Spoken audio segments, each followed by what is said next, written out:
Hello and welcome to the Giddy Carousel of Pop, the podcast that takes an old issue of Britain's brightest pop mag smash hits and has a good nose through its pages with a guest. I'm Simon Galloway, and no, it's not Jockey Wilson. It is, in fact, my Giddy Pop soul brother, Gavin Hogg. Hey up, Si, you all right? I'm very well. That's a lovely shirt that you're wearing. Thank you very much. This evening. It is, I must say, that as we're recording this, it's a sweltering evening. And we've got the windows open, so Gavin's wearing an appropriate shirt. But if you hear any clanging, banging, cars going past, dogs bark, anything like that, if I just heard a dog barking. So it's all just happening, and that's absolutely fine, because if we close the window, we might go limp like a lettuce that's been left out for too long. That's excuses out of the way. So before we set the carousel spinning in motion, Gav, who's been forming an orderly queue at the carousel refreshment kiosk to buy us a frothy coffee? We've got Rob Pryor, who says the podcast goes from strength to strength. Enjoy a top pop cuppa on me. Thank you, Rob. We shall. Lovely Joe DB, who says, keep on flinging this filth at us pop kids boys. Thank you. Well, thank you, Joe. God bless you. And Pete Brasted says, keep up the good work. Much obliged, Pete. Thank you very much. What is the filth? I feel we shouldn't dig into that.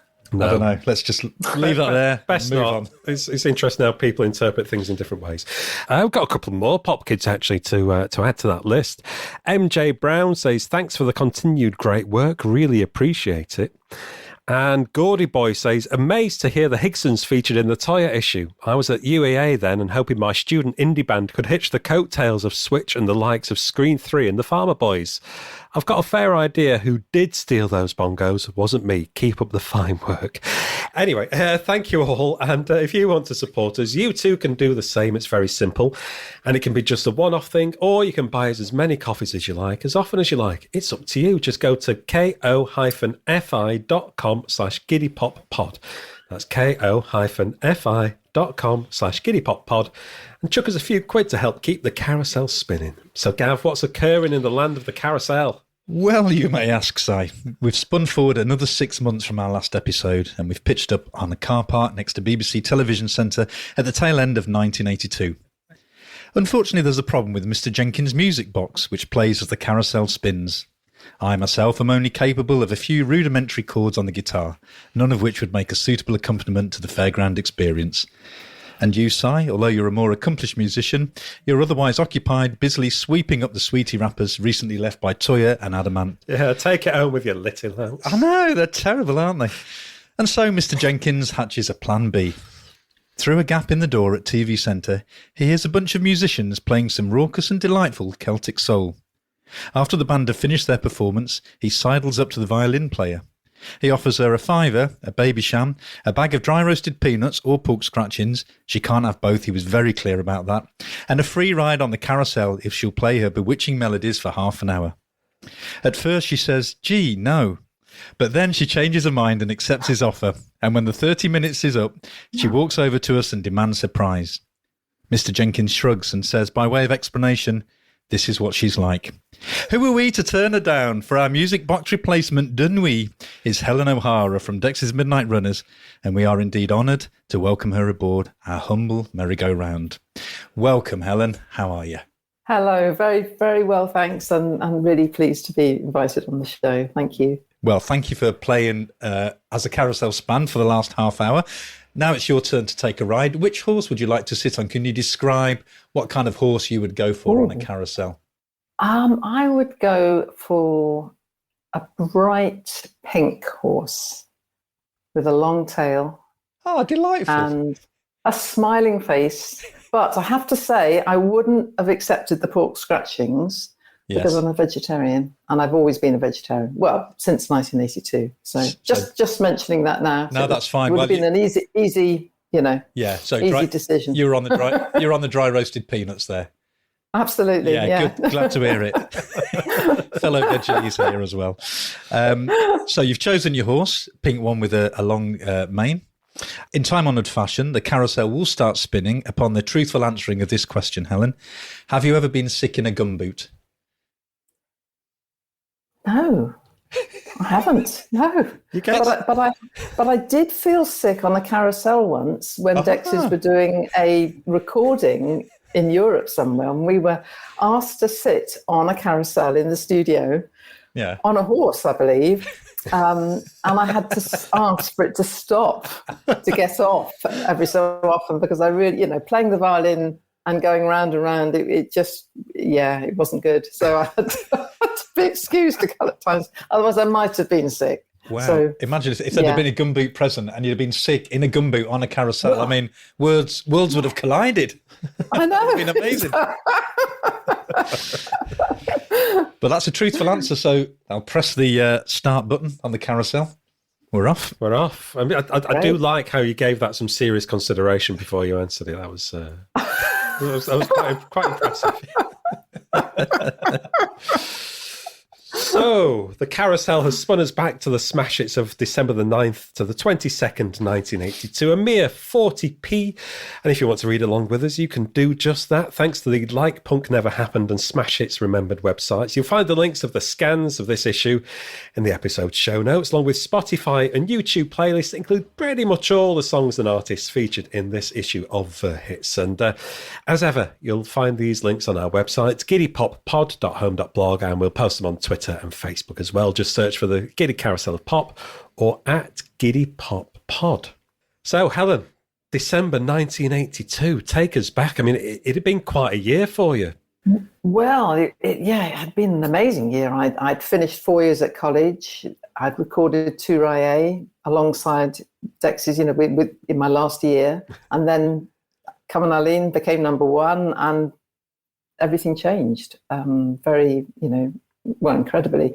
So towards the end of that year, that issue, we pretty much finished the European tour. We'd done a UK tour, and then we'd gone to Europe with incredible promotion all the time. So it was non-stop, and we still hadn't quite stopped at this point. We were, we'd been interviewed in Belfast or coming home from Belfast, where the floor had collapsed. In part of the floor had collapsed in the Ulster Hall, I think. The fans are getting overexcited, which kind of summed up my whole experience of the tour, I think. I would totally relate to that. And we were about to just finish off with a bit more promotion. We recorded Slade's Merry Christmas, Everybody, which was going out on the TV show, and probably all looking forward to a Christmas break, I think, as much as it had been a great time. So in the lead up to this, you said you'd been at college. Am I right in thinking you don't really come from a sort of a pop music background? Were you kind of much of a pop kid when you were growing up, or? I was definitely from a pop background, actually. Okay. Yes. I learnt violin classically, but I'm one of 7 children, and I'm number 6, and my older brothers and sisters would play pop music, particularly my older brother. So I was sort of brought up on his record collection, really, the Stones and the Kinks and Pretty Things and all the chart stuff going on. And it was always my preference, and I always wanted to play in a band. But it was like, well, I'm playing the violin. This isn't really, it's not guitar, it's not the piano, it's not the drums. And funny enough, I was thinking about this the other day, and it never occurred to me to change an instrument to make that possible, because the violin, I think, was just very much my thing. I thought this is what I want to do. I knew I wanted to play the violin, be a professional violinist. And so I went along the classical route, having lessons and learning the piano, playing in youth orchestras. But when I got to about 17, and I'd just left school and gone to a technical college, I saw an advert in the local Bristol Evening Post, and it said something like pop musicians wanted, all instruments considered. And so I answered the ad, and it was from the drummer who used to play in the Groundhogs, Ken Postelnik, and he'd formed an instrumental band, sort of prog rock type of band, and they wanted musicians. And so myself and my best friend at the time, who played viola, we went along to audition, and they gave us the job. And so I left home at 17, joined the band, And then after that band, I went on to join another band, which was a soul band, and we supported. But I was joined that band on keyboards because they didn't want a violinist. So that I thought, well, I'm definitely in the pop world now. It's somehow I'm going to, whatever it takes, I'm going to stick here. And I was quite good on the piano, so it was okay, But we were the backing band for Al Matthews. I don't know whether you remember him. He had a hit. It would have been around 1976, 77, something like that, with Fool. And it got to this is a top 20 hit. He was an American soul singer. Good song, actually.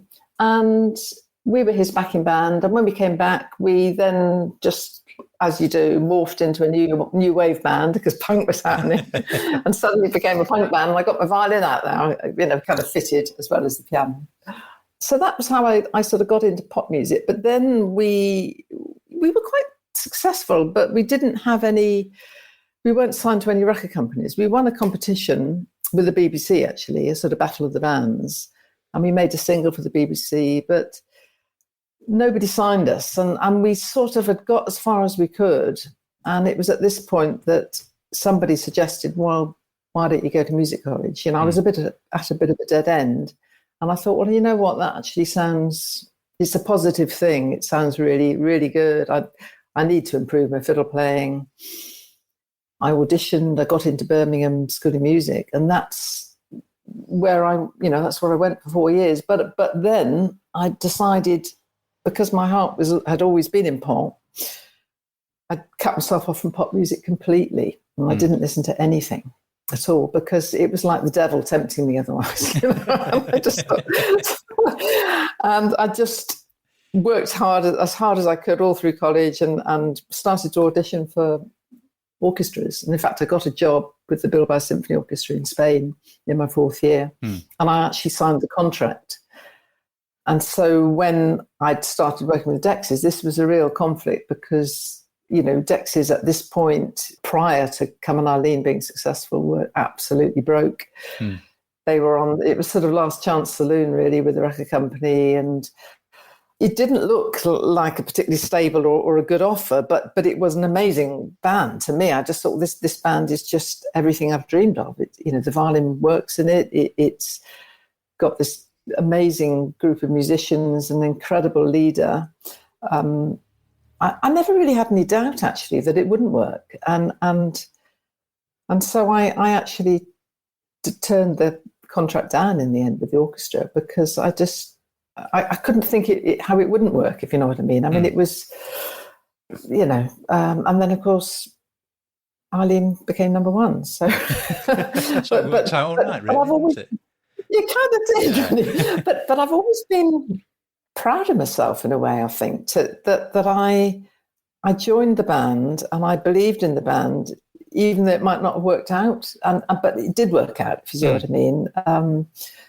I wasn't joining a band that was successful. I mean, they had been successful, but I didn't really know much about their past, because, like I say, I hadn't been following pop music for 4 or 5 years. So my brother had got a couple of this. My younger brother had got a couple of their singles, Show Me and Gino. And I sort of vaguely remembered them, but to me, they blew me away, and I couldn't fight it. I think I just couldn't fight it. So, amazing, really. I think it's what you did is very much in keeping with the ethos of the band as well, isn't it? About just having belief and committing to something, and just going with your gut instinct. You did it the Dexys totally. way. I did. And I think that's one of the reasons why the band really worked for me, because at college I was in at 8:30 every morning. I left at 9 at night. I was totally dedicated to what I was doing. I wanted to be the best I could. I was totally committed to the music. And so when I met Dexys, it was the equivalent of that. And even though the other bands I've been in Bristol, I really loved being with them. They're great, and we worked hard. Dexys were just another level. It really was the classical equivalent of pop music. Their style was their classical equivalent, if you know what I mean. It was total dedication, loads of rehearsing. They just worked in exactly the same way, except it was pop music.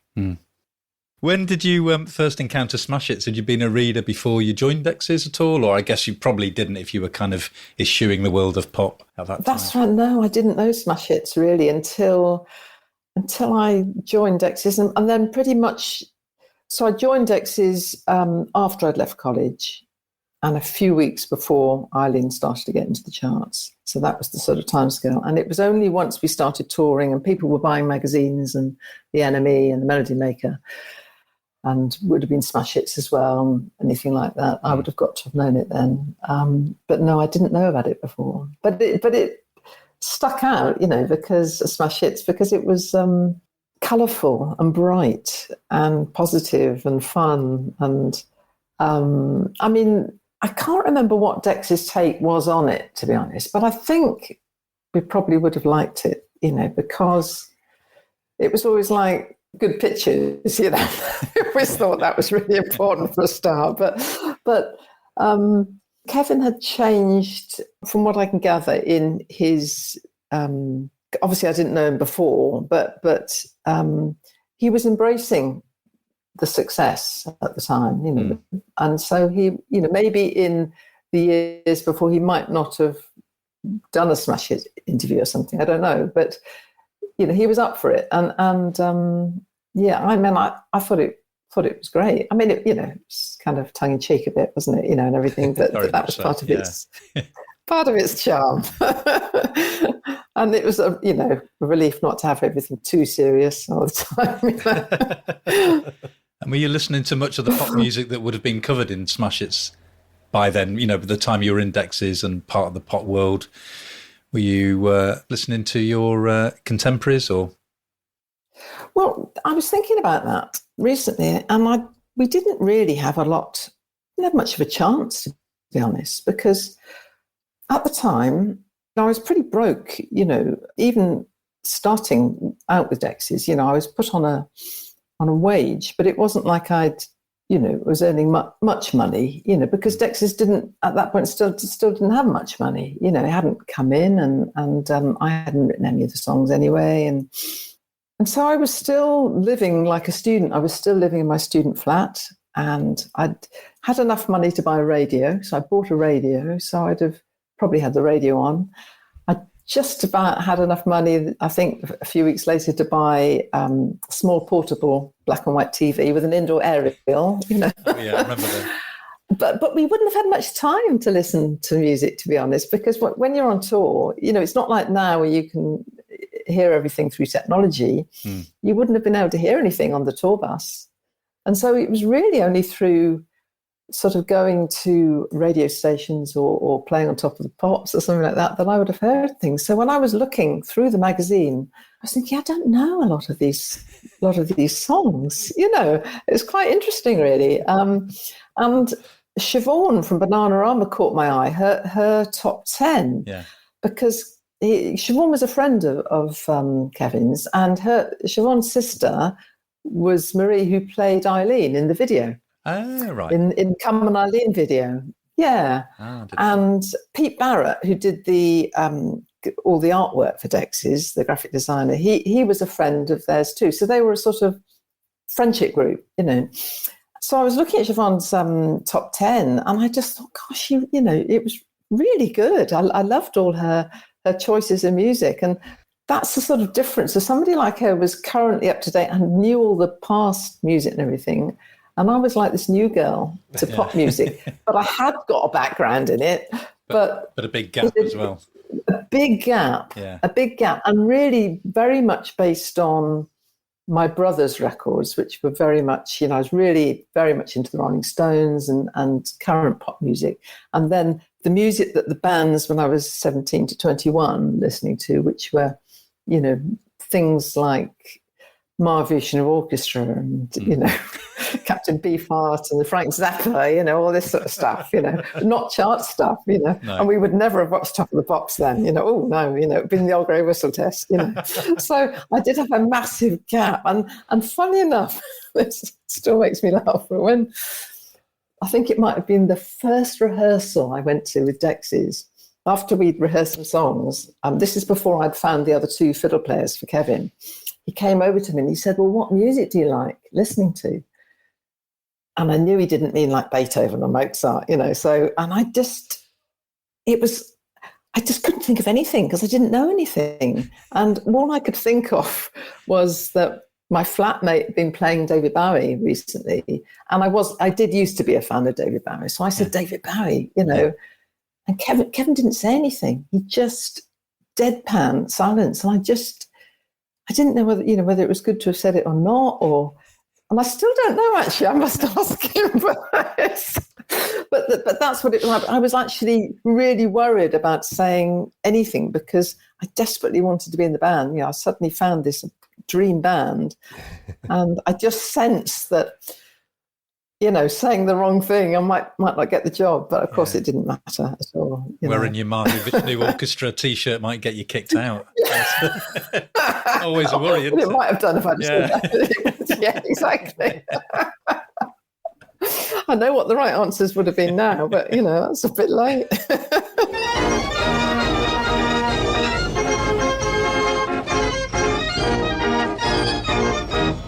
Right, well, shall we get stuck into the magazine then, let's shall do we? it. Let's do it. Okay, so on the front cover, big close-up of Kevin Rowland there with his lovely curly locks. And it promises a free Christmas record, 12 minutes of festive fun. So that's the flexi disc that he got on the front of there. And it also promises, Dexys, we know about that. Abba, The Human League, Whitesnake, Soft Cell, Yazoo, and Shalamar. And let's just have a little look at the songs that are in there. And I want you to pay close attention to these because we'll be coming back to these later. So the songs in this issue of Smash Hits, bearing in mind it's December. So we've got Dear Addie by Kid Crow and the Coconuts, Changes by Imagination, Where the Heart Is, Soft Cell. I need the music here, the chart music. Thank you. Buffalo Cows, Malcolm McLaren, the world's famous Supreme Team, Let's Go to Bed by The Cure, The More I See, The Less I Believe by Funboy 3, Love by John Lennon. Yeah. Lordy Miss Claudie, Shakin' Stevens, Save Your Love, Rennie and Renato, Thank You, The Pale Fountains, Louise by Phil Everly, Little Town by Cliff Richard, and I'm All Right by Young Steve and the Afternoon Boys. So I think we can agree that it's not the most exciting collection of songs that we've ever encountered in Smash Hits, but it is what it is. You're working with what you got. Exactly. So that's what's in this issue of Smash Hits. Turning over a page, we go to Start. We've got a personal file, first of all, with George Michael. Now, at this point, George would have not long been in the charts with Young Guns Go For It. So in the charts for the first time. In fact, it says George Michael, brackets of Wham, in case we don't know who he is, which we may not have done at that time. And they ask the usual kind of questions just to get a bit of background information about him. And there's some really nice stuff in this. Like I say, it's a time when he wasn't well known. And he's only 19 as well. I know, it's amazing, isn't it? 19 years old. And it's funny looking back now, 40 years later, where, he's still a household name. But back then it was, this was kind of almost his introduction to the pop kids. His first memory was seeing some goats at a zoo. I found that quite charming, really. That was really sweet. Saw some goats at a zoo. And it talks about his first concert, which I think is lovely because it was seeing Elton John at Earl's Court in 1975, he says. He was spot on, brilliant, especially considering how big Earl's Court is. It was a fantastic show, and it's amazing to think that less than 3 years later, he was on stage at Live Aid singing with Elton John. And I just think, if he'd have known then, what was going to happen to him in 3 years' time, he would never have believed it. So it's just really lovely to get that little snapshot. He talks about his most famous friend as well, which is really sweet. He says, Andrew Ridgeley, my partner in Wham. And quite another little interesting thing I spotted was in Ambitions, it says, to be one of the best known artists of my time, which I think we would all say he'd achieved. Also, that'll probably include acting, I hope. I don't think, apart from videos, did he ever do anything acting-wise? I don't recall him doing any acting, no. So that didn't work. No. A lot of pop stars at the time wanted to do acting, didn't they? Yeah, they all wanted to be all-rounders. Yeah. And anything that that you spotted in their side that I've not mentioned? Well, he's talking about the last film that he saw, which was E.T. at a CBS conference. He says, I couldn't really assess it because they put it on at 1 o'clock in the morning and I kept falling asleep.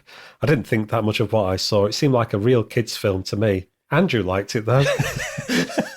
Oh. And they ask him about his favourite sandwich as well. Ham with mayonnaise. I love absolutely anything with mayonnaise. And then you get this real sense of what his life was like at the time as well when they ask him the colour of his bedroom wall. Oh, yeah, that's really good. It's a brown with a big green space where I painted around a book rack. I moved the book rack, but I still haven't got around to filling in the space where it was to match the rest of the walls. So you just get this idea of just sort of like, a little flat or a bed sit somewhere, and George Michael with a brown wall with a green bit on it. You probably had an old student flat like you did at the time, Helen. Yeah, maybe. Yeah, but that's lovely, isn't it? That sort of detail, because you can, like you say, you really can imagine it, and he wouldn't have had time to paint it, I shouldn't imagine either, with the way his career was taken off, Too busy going for it as a young gun, wasn't he? No time for painting for the young guns or the bad boys. No. He should have got a paint gun. There we are. That would sort him out. Paint guns, go for it. Yeah. Hey. That could have been the next video, couldn't it? Wow. Yeah. We've also got in start. Now, this was great. There's some stuff on relatives of pop stars. We've got the brothers Kerr, so we've got Jim Kerr from Simple Minds and little Mark, who looks very similar to him, little 10-year-old. It says, when asked what he wanted to be when he grew up, 10-year-old Mark gave the Simple Mind next to him a shrewd glance and replied, nothing like him. Seems like a sensible sort of chap. Sensible sort of chap. And we've also got Simon Le Bon off of Duran Duran, of course, with his younger brother, Jonathan. And it says, Jonathan's currently in foreign parts. Big brother Simon enthused so much about the delights of Antigua after filming the Rio video that Jonathan dashed off there to scuba dive. Well, I tried to do a bit of digging on this. Go on. I looked up Jonathan Le Bon, and he's now a fairly well-known osteopath somewhere in the UK, and I found his email address. I thought, I'll write and ask him about his memories of Antigua. I didn't get a reply. So, I can't fill you in any more than that. But I did try, Si. I want you to know I did try. I did my best. Well, you know where to go if you've got a bad back. Exactly. You know what I mean? You might ask him then. Maybe that's what I should have done. I should have said I had a bad back, gone from the appointment, and then I could have kind of doorstepped him that way. Too late. Yeah. Mind you, could be in a dangerous position then, couldn't you? Depending how he took it. That's true. Yeah, I'd be at his mercy, wouldn't I? You know what I mean? It's like, you're at his mercy. Yes, maybe don't. Perhaps it's just as well we didn't get any further there. We've also got, as Si mentioned on the front, is very specific, a 12 minutes of festive fun, the free Christmas record, which I bought at the time. I had this copy, and I loved this flexi. It's basically kind of, the idea is a little party. It's been sponsored by Levi's jeans, black Levi's, and Mark Ellen is the host, and he's kind of recreated a party scene with all these pop stars coming in and out, and people in the corner, someone in the kitchen, someone having a bit of pudding, that kind of thing.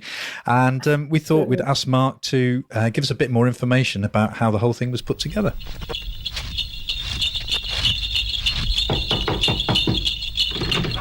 Hello, glad you could make it. Happy Christmas. Welcome to the Smash Hits party. Dump your coat, grab a mince pie. You want pop stars? They're all here. Over in the left-hand corner. Duran Duran. 1, 2, 1, 2, 3, 4. Good King Wenceslas looked out on the feast of Stephen, when the sleigh ran about, deep and crisp and even. Flexis were a big deal at the time. Do you remember there's a magazine called Flexi Pop? Absolutely, yeah. Because they were such a novelty, and if we had put a couple of Flexis on the cover before. One with, I think, XTC, I can't remember now, in Krypton Green in kind of 1979, 1980 or something. And it'd been a big seller. And so we just wanted another excuse to do another flexi because we thought they were very commercial. And then we went to, I think, Levi's and said, are you up for it? And they absolutely jumped at it. Now, repeat. And what do you want for Christmas, young man? And what do you want for Christmas, young man? Apart from the black Levi's, of course, which goes without saying. Were many of the pop stars difficult to persuade to take part, or were they all really up for the extra exposure? Well, no. I mean, the ones who were around, who were part of our gang, were very, very good. I mean, most of the people we got were on the way up, really. They were Duran and they were, I mean, Adam was a huge star, actually. They were Mary Wilson, they were Martin Fry, people who hadn't quite kind of got to the top of the mountain yet. And we couldn't get the Human League, we couldn't get Eurythmics. They probably either didn't want to do it or they weren't around or whatever. It was too complicated. We certainly could never get people like Bowie or Elton John because they were out of our realm.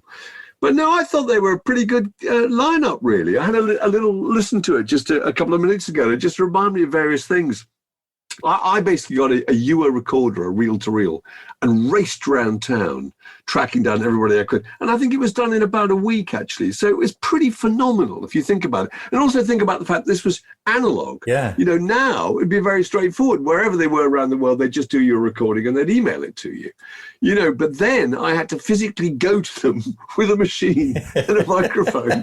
I was doing about, 5 or 6 a day, really. And it was actually very good fun. Duran Duran, I remember, sang Silent Night, and then we had to go back to them and say, look, there's a copyright problem with that. Could you do something else? They did Good King of Wenceslas.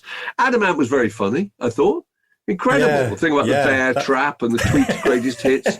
One of Christmas was $2 million in a Swiss bank account or something. I thought Sarah for Bananarama was fantastic. All she wanted was Al Pacino. Mary Wilson, completely on brand, falling asleep on Auntie Sissy's fake fur coat, her memories of Christmas, while the party went on downstairs. Hello, this is Agneta of Abba. And this is Bjorn. And this is Benny. And we wish you all God jul och gott nytt år. Merry Christmas and a Happy New Year. Abba were a really big deal. I did them at the Dorchester. I took along my wife, who, pretending she was a member of the Smash Hits staff, because she was so besotted with Abba and we desperately wanted to meet them. Oh, yeah, I was going to ask how they appeared, because that seemed... Oh, they were great, because they were already just doing press in the Dorchester, and I said, can I just turn up and just stick a microphone out? And they didn't do much more than say Happy Christmas. One of them wasn't there, actually. Anifrid was, I think, making a solo album with Phil Collins. Chas Smith was Madness were very funny. They were great. Yeah. Boring Bob Grover, that dates it for you, because the Piranhas were there for a really big deal for a brief period in time. Yeah. And then we're gone. Snow, girl, snowy, yowie, yowie, girl, why don't you take me down? Listen for your clan. Nick Hayward's very good value. He sang Snow God and he made up some kind of song. I was going to ask if it was Nick that sang that, because it's kind of like a bit of a Billy Bragg kind of sound to that song, isn't it? But yeah, I thought he was great. I thought Paul Weller was hilarious. Paul Weller was very unpopular with lots of other pop stars. They said something like, hello, this is Paul Weller here speaking, but don't let that stop you enjoying yourselves. Because he was kind of persona non grata. He goes, hello, Simon, hello, Nick, all these people he'd made massive enemies of. Martin Freigerfeldt. One of the best people was Toya. Toya's a real trooper. She'd been to drama school. She was an actress. She put on this completely kind of pissed act about inventing some kind of new drink. Hello. Yes, it's Toya here. What I've done to make up for all the punch that I've drunk, I've put bar foam into it, lard, nutmeg, and bicarbonate of soda. And now I'm thinking of calling it shampoo. And I hope everyone's having as happy a Christmas as I'm having. Toodaloo. And the other big stars were Musical Youth, I think, who did a kind of ska version of Rudolph the Red-Nosed Reindeer, who were really, really funny. It just reminded me how analog it was. We sat up all night, Dave Hepworth, myself, and a guy called Trevor Dan, an old mate of ours, a producer produced Old Grey Whistle Dust, actually, in various Radio 1 DJs. And we just did it. We cut the tapes together and we recorded all the sound effects with the party and the sort of clinking drinks and the noise and the dancing and the band and things. It was all done overnight. It took us till 4 o'clock in the morning. But we were quite pleased with it. And there was a little thing where you were told if it didn't play, you had to put a 2p bit on the arm. That's right. The only people who didn't do it directly with the police, there were 2 members of the police. Sting didn't do it, but the other 2 somehow couriered over a little tape they'd done in Compass Point or somewhere. That's right, yeah. Stuart Copeland said they'd got Sting basted in the oven. That's right, yeah. But it was really, and it was a huge seller. It's funny, I mean, it was a big deal at the time, and then I kind of forgot about it. Then somebody told me it was on the internet, and it's become one of those things that people refer to. Anyone who read Smash Hits is, do you remember the Flexi? And I always felt a bit embarrassed because I sound so absurd on the whole thing. Doing the kind of party, MC. Oh, look, who's at the corner? Is it, Nick Haywood? I think it is. Hello, boys. Have another mince pie. Or, I don't know, it's absolutely appalling, really. But we were very tired. It was recorded at 3 o'clock in the morning. I'm just making it up. I'm hallucinating with exhaustion, really. But it was quite good fun. Now settle down, because Captain Sensible's about to do his party piece. Christmas time is here once more. Sometimes it's fun, sometimes a bore. But don't worry what the vicars say, because they're old rotters anyway. So drink some booze and what the heck, stuff that turkey down your neck. I love you all. No, all right, don't throw things. He's doing his best. Anyone else? As a kid listening to it, it really kind of created that world that, like in my head, I imagined that's what pop stars were doing, and it was brilliant. It really. Well, it was nice because what we'd done with the magazine is create that idea anyway, that it was just one big part of the party on paper. When you opened it up, all these kind of little cartoon characters were kind of all there together, and that somehow they were friends. That somehow they. Like the Beatles in Hard Day's Night, whatever it is, was it Help, where they all live in the same flat. It was the idea we created this world where you expect to open the door and there'll be Adam Ant over there, and we did quite a lot of cartoons like that. Kipper Williams did quite a few cartoons, and there'd be Boy George, and there'd be the Human League, and it was just kind of as if they all kind of just existed under the Smash Hits roof. And so it worked, really. It continued that absurd idea, but quite successfully. Now, what we need is a Christmas song. Come again? No, a Christmas song. I said, Rudolph the red-nosed reindeer had a very shiny nose, and if you ever saw it, you would even say it glows. Chaka-poof, chaka-poof, chaka-poof, chaka-poof. Then one foggy Christmas Eve, Santa came to town.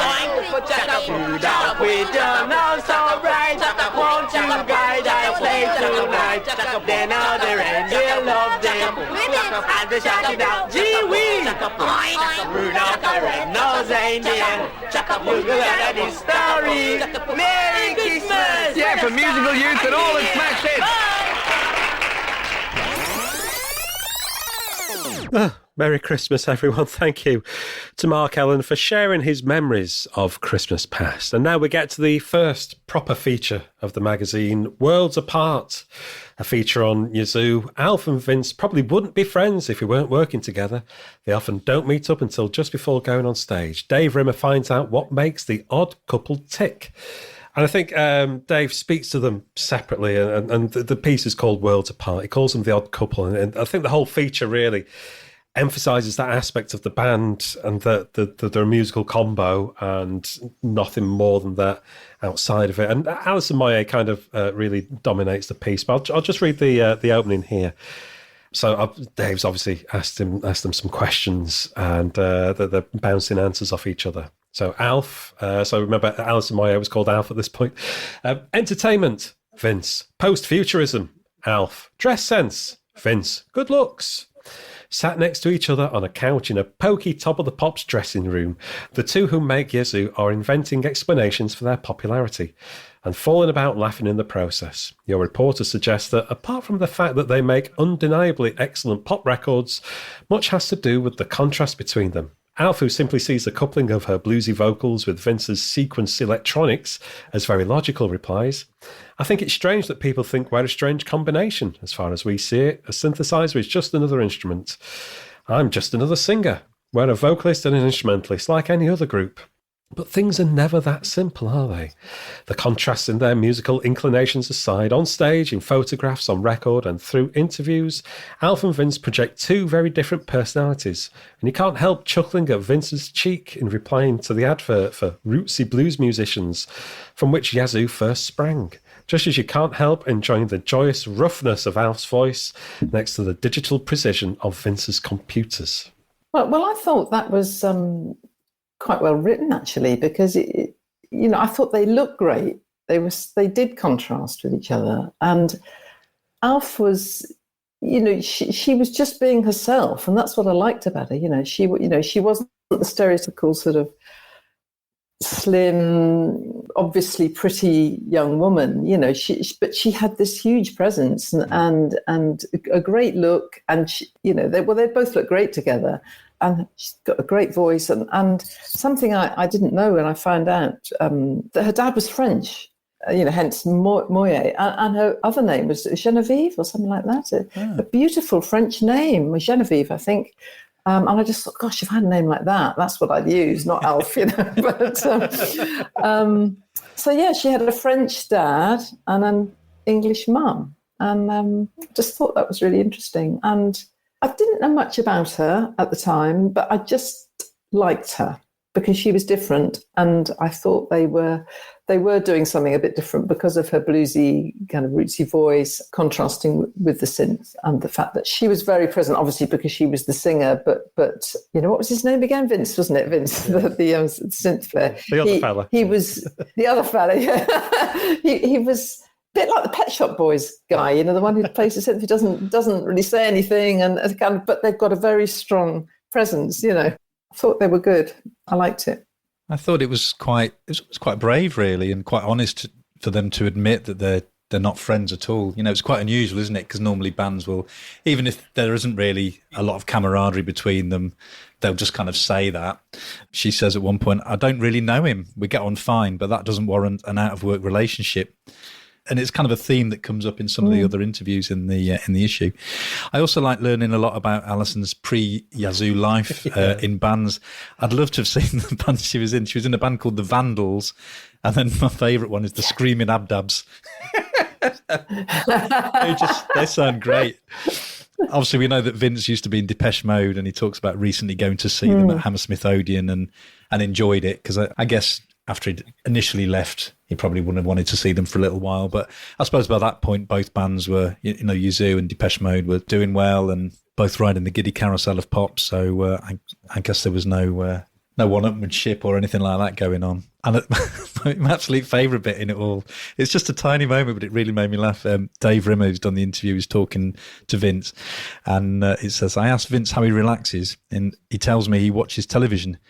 It's pretty mundane, I know," he mutters apologetically, flicking his massive quiff out of his eyes.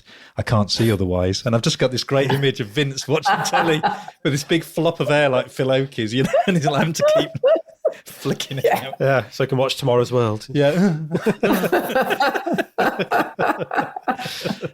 His favourite programmes are Mind It and The Professionals. Oh, right, okay. Yeah, not all about synths or anything, yeah. It was interesting as well, although they've got very separate lives and they're interviewed separately, they seem to have the same leather jacket. Are they sharing it? Is it they're just one between them and they get photographed in it? What's going on there? Your turn now, Vince. Put it on. Yeah. But leather jackets are expensive, so maybe they kind of went halves and alternated days, or maybe even weeks, Yeah, or mornings and afternoons. Yeah. you've got to have a very comprehensive jacket rota, I think. Yeah. For that. I always think Vince was quite on the ball with sort of logistics and maths. He came across as that kind of person, so I think he'd have got a good little spreadsheet, even before the days of Excel. Yeah, I think he'd have used a ruler and colour-coded it and everything. Yeah, he'd have totally been into that. Yeah, definitely. Yeah. Well, now we've fully explored Yazoo's leather jacket rota. Well, I quite like what Alison Moyer says here. It says that Alf doesn't have a boyfriend at the moment. She only likes earthy people, and you don't meet many of them nowadays. When I wonder if she'd describe Vince as an earthy person, she replies, much to my astonishment, "I don't really know him," which is what we've already discussed. "We don't really see each other until 5 minutes before the gig, and then on stage," he says. "I've been hanging around with the support band Boyzone. They're really earthy people."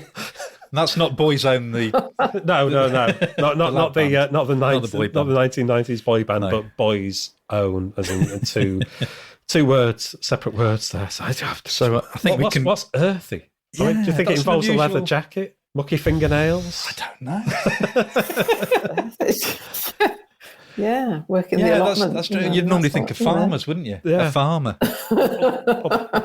Potty mouth and likes to drink. I don't know.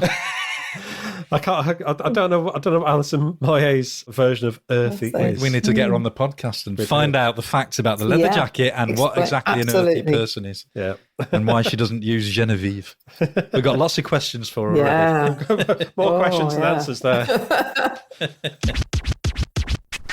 A couple of pages on, we've also got 50 autographed Jam albums to be won. This was one of the first albums I ever bought. Around this time, I bought Dig the New Breed by the Jam, and on the same day, I bought the John Lennon collection.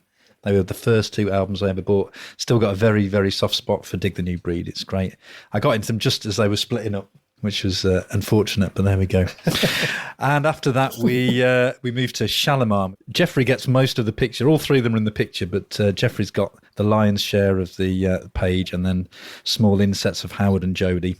And really, as I mentioned before, it's already been established in the Yazoo feature, there's kind of the theme of band tensions crops up again. And this is a little bit of a kind of a story about how the group got to where they are now. But there's also a bit of a struggle within the group. Jeffrey and Jody formed the band when they were dancers on Soul Train. And we learned that Howard and Jody both grew up singing and listening to gospel music. And Howard actually described himself as still a very spiritual type of cat. Which, yeah, it's lovely, yeah. Whether he's an earthy cat, we don't know, but earthy kit. Hey! I just thought of that. Oh, that's good. Sorry. Size gone. Oh, dear. Sorry. It's the hint. There was no excuse for that. I do apologise. So we learned that Howard saw Jodie dancing on Soul Train, and he told his cousin he'd talk to her because she's fine. But when they finally met, she pretty much ignored him. So not the best start to the band, but it all worked out. So we find out a bit about them. And then by way of contrast, we find out about Jeffrey. And this is quite a strange kind of backstory. It says, unlike Howard and Jody, Jeffrey was somewhat elusive about his birth date. After pausing for thought, he placed it on February the 13th, 1982. The delivery room, he assured me, was London's Embassy Club. It was there, on Shalamar's first visit to Britain, he met Lillian, a Chinese friend who sat expressionless in his dressing room. This, he explained, was the turning point of his life, a rebirth.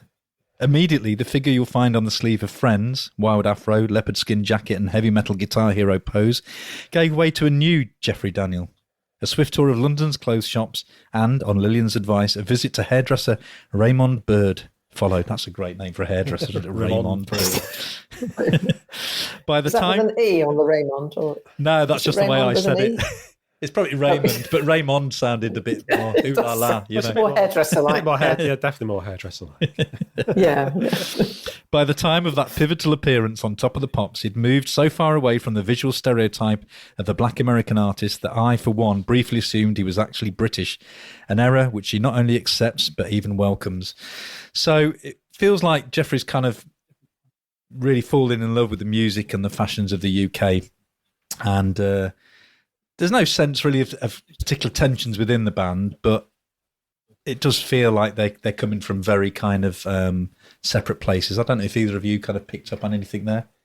Did he say that in America, if you were a black musician, you were either kind of into funk, you were considered, you were sort of in the funk world, or you were soul, and there wasn't really anything else.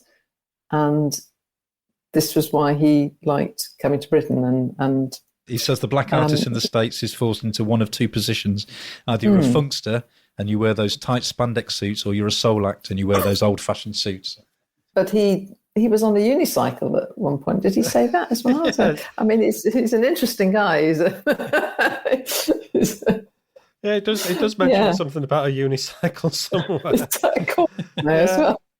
But I think it's kind of been an odd year for them, because the Friends album had spawned quite a few big hit singles, obviously Night to Remember and I Can Make You Feel Good. But Jodie Watley was out of action for the initial part of the promotion for the album because she just had a baby. Yeah. And so that's why Jeffrey Daniel ended up in the UK promoting the album on his own and doing that amazing dance routine on Top of the Pops where he's doing the moonwalk and things like that. If any of your listeners to Chart Music, you'll have heard them discussing that in a recent episode. If not, go and check out the episode of Chart Music where they're looking at a 1982 edition of Top of the Pops. It's from quite recently, but I think that it's had a really big impact, I think, as well on Jeffrey himself. Because he says and obviously they've come up through Soul Train, so that's what they knew, which is kind of like the black music Top of the Pops in a way. When I watched, this is what he says, when I watched Top of the Pops for the first time, it was Lost for words strong enough to describe the impact, he ran down what had impressed him. ABC. There was something I'd never seen before. White guys in gold lame suits doing all those choreographed steps with a funk backing. Bow Wow Wow, Imagination, Mark Armand. They all had their own concepts, which is something you don't get in the States. Everyone just hears a guitar lick on someone else's album and thinks, that's great, we'll rip it off. English acts are genuine. Of all the group, he's by far the most anglicised. His favourite listening of the moment is Culture Club, and he describes Lexicon of Love as a classic. Yet he didn't have too hard a time winning the other two over to his new ideas. This is where he says, they were used to me. I'd always arrive at rehearsals dressed odd. I'd turn up on skates or on my unicycle. So when I came in with this new haircut, they just shrugged. That's Jeffrey.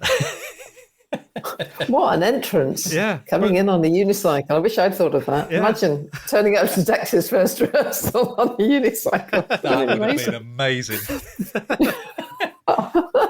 But I think that's what makes him kind of like, out of the three of them, he really understands the UK music scene. He actually feels like what he's talking about, what he's into. It's almost like he's the Smash Hits reader at this point. He's just absolutely perfect for Smash Hits. But I don't know if you noticed in the opening paragraph, it mentions someone called Jermaine.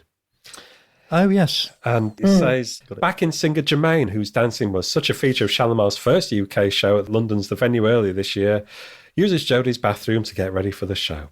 They chat together, they shop together on stage. He's now tucked in with the band, a couple of paces back from the spotlights, restricted to a few on-the-spot twitches. But that's Jermaine Stewart, who would have a hit a few years later with We Don't Have to Take Our Clothes Off. So there you go. He was getting squeezed out a bit there, wasn't he? He was, I think. yeah. Jeffrey's hair is fantastic in this as well, isn't it? He kind of looks a bit like Prince, but he also looks like he could have just stepped out of Duran Duran. Yeah. White shirt, skinny tie, but also the floppy hair and stuff. He does look amazing. It's so simple, but really, really cool. Yeah, he looks great. It's a great look.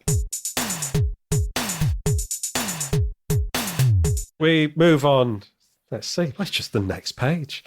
And we've got Bits, the fulcrum, the beating heart of Smash Hits. And in this one, it mentions Echo and the Bunnymen. It says, The Happy Loss is Echo and the Bunnymen's third LP, and it'll be released on January the 21st. Well, there's an album that never came to pass, because it was retitled Porcupine before it was released.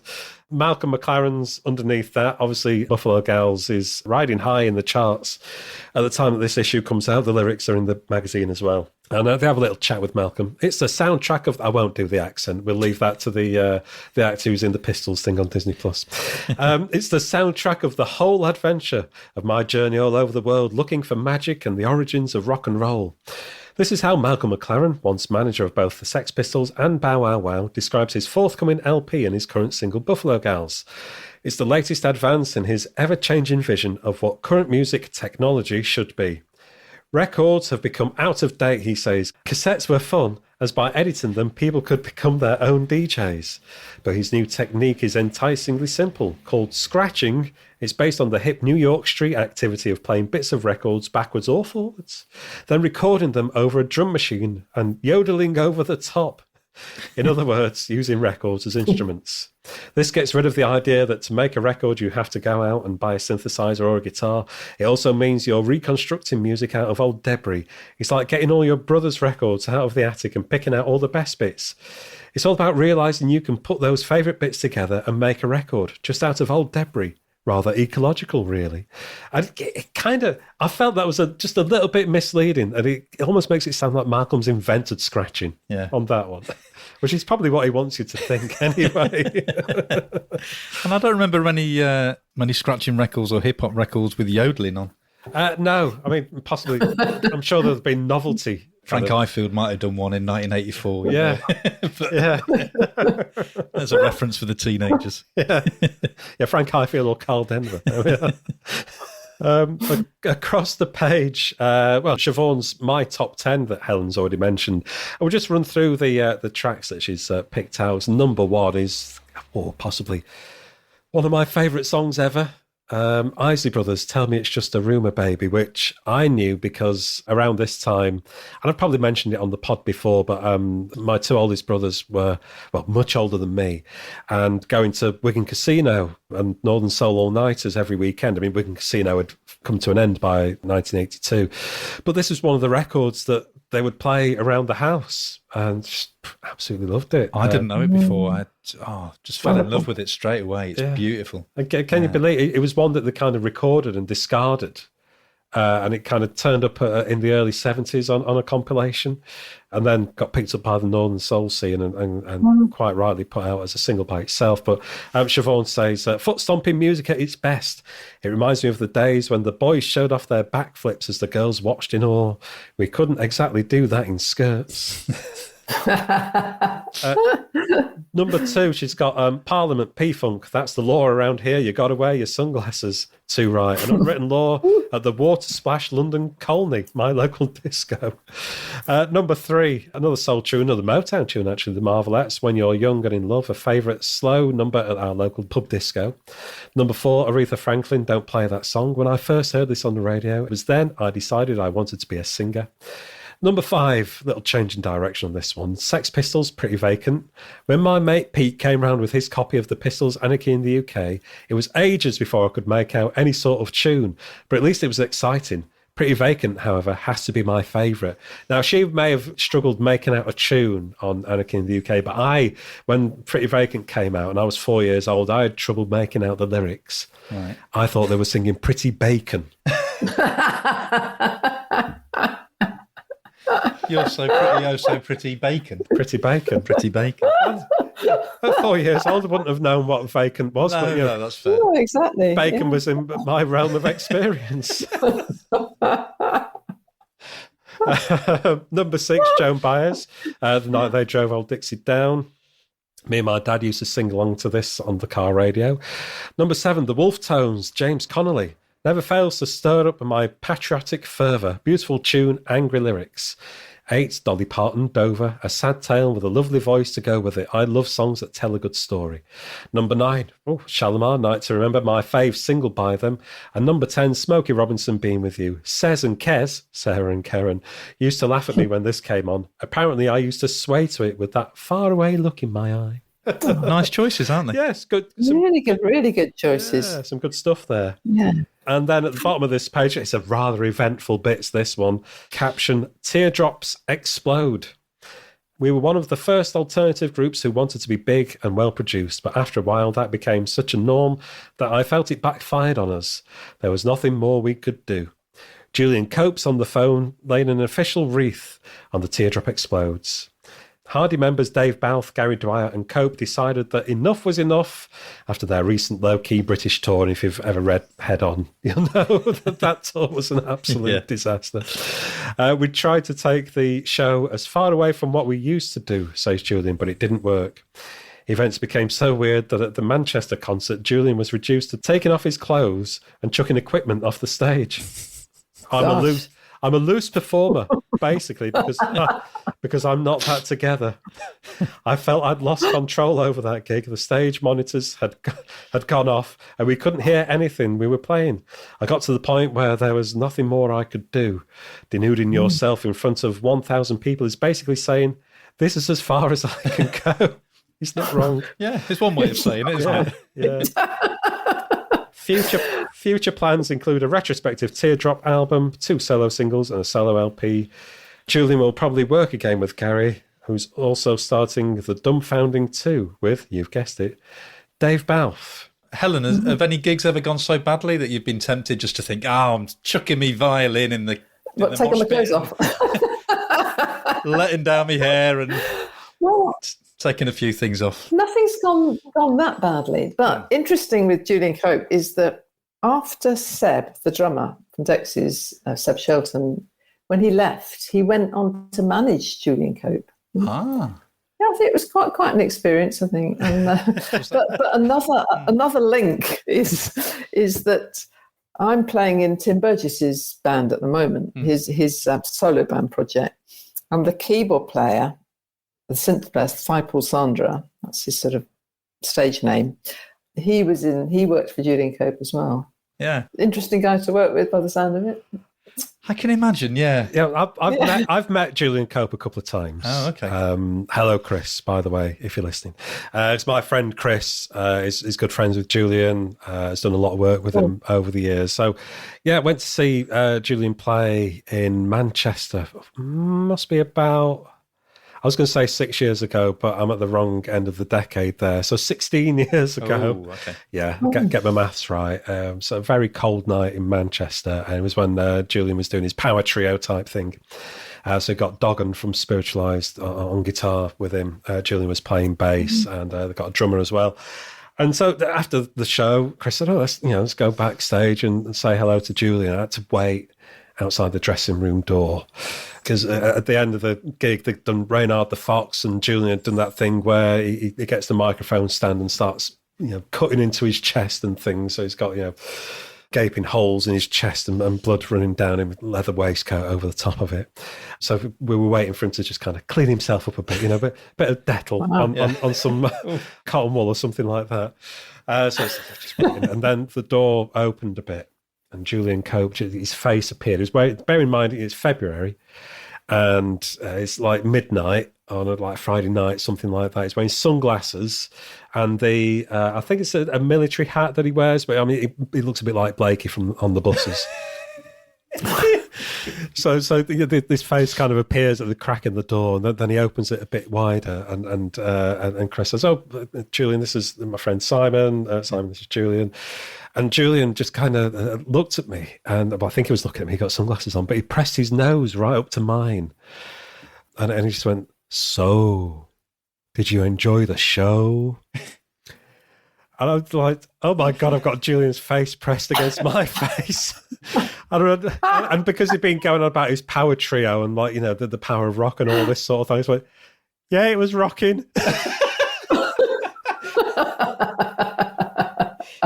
What do you say? Yeah.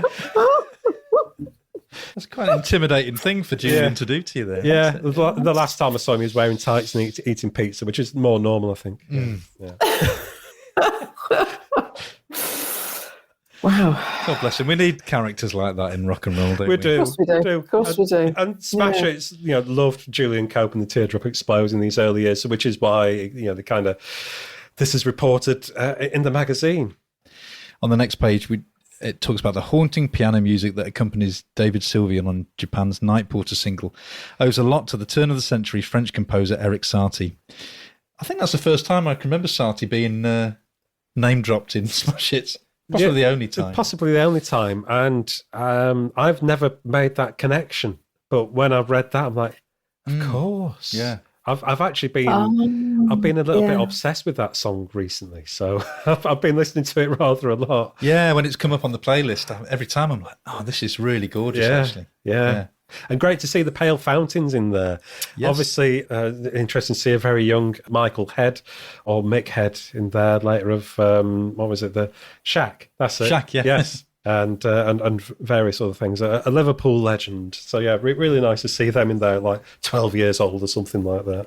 Oh, one more little thing. Spandau Ballet have returned from the sun-baked island of Nassau, where they recorded chunks of their next LP and are busy putting the finishing touches before it's released in February. A single will precede it in January. And this was a time, we talked about Simon Le Bon and Jonathan Le Bon with their Antiguan adventures, and Spandau are off to hot climbs as well. Helen, you said earlier on in the introduction when we were talking to you that you'd had a very busy year. Did you have any kind of rest and relaxation in a Caribbean island or anything like that? I'm guessing not. Or even exotic recording sessions. Oh, I can only have wished, really, but no. I mean, gosh, if you'd have seen Dexy's rehearsal room then, it was more like a sort of building site. The bass player actually got electrocuted one day. I mean, it was that kind of place. It was... no, what we recorded Touraye in... actually, it was in Berkshire in Genetic Sound, which was owned by Martin Rushent, who had produced the Human League, and co-owned with Alan Winstanley, who co-produced Touraye. I mean, to be honest, it was so that was also thrilling for me. It was equivalent of being on NASA or whatever, Antigua or whatever. I'm guessing if we're thinking about televisual equivalents, it was more Auf Wiedersehen Pet than Holiday 82 with Judith Chalmers. Yeah, exactly. Yeah. Well put. We turn the page, we get a full page advert for Boots, who obviously used to sell cassettes and albums. The Youth of Today Musical Youth album is out now. £3.99 of your pocket money there. Or record voucher. That's true. To Christmas. Yeah. Put it on your Christmas list. And then we get to singles, and quite a mixed bag in this issue, it's got to be said. We've got lots of big name artists. We've got Single of the Week. It's all reviewed by Tim Delisle, and he makes Kid Kroll and the Coconuts his Single of the Week. Dear Addie, it's an EP. We've got Kevin Rowland and the Dexys Midnight Runners, which we'll come to in a moment. We've got Elvis Costello in there, Soft Cell, Alvin Stardust, Frank Sinatra, Imagination, Funboy 3, Special AKA, ABBA doing Under Attack. But the thing that really kind of strikes you when you're looking through all of these is that although there's some big name artists, they're all pretty much kind of singles that are less well known and went generally successful chart wise. I made a bit of a list going through sort of where they got to, and Helen, you'll be pleased to hear that Dexy's got the highest chart position of this bunch. Let's Get This Straight from the Start was 17. ABBA's Under Attack got to 26, and the review says, have they lost their touch? Elvis Costello and the Attractions Party Party, only 48, didn't even make the top 40. Dear Addie by Kid Creole, which was Single of the Week, got to number 29, and it just come off the back of a run of 3 top 10 hits, so to barely scrape the top 30 is kind of disappointing. Imagination, who again had lots of big singles up to that point, also 29. Soft Cell had a run of 5 top 5 hits prior to this, Where the Heart Is only got to 21. Funboy 3, 68. Oh, wow. And they'd had 5 top 20 singles before that, and Special AKA, who obviously not long before would be, Ghost Town was the Specials, but, Special AKA was kind of most of the members.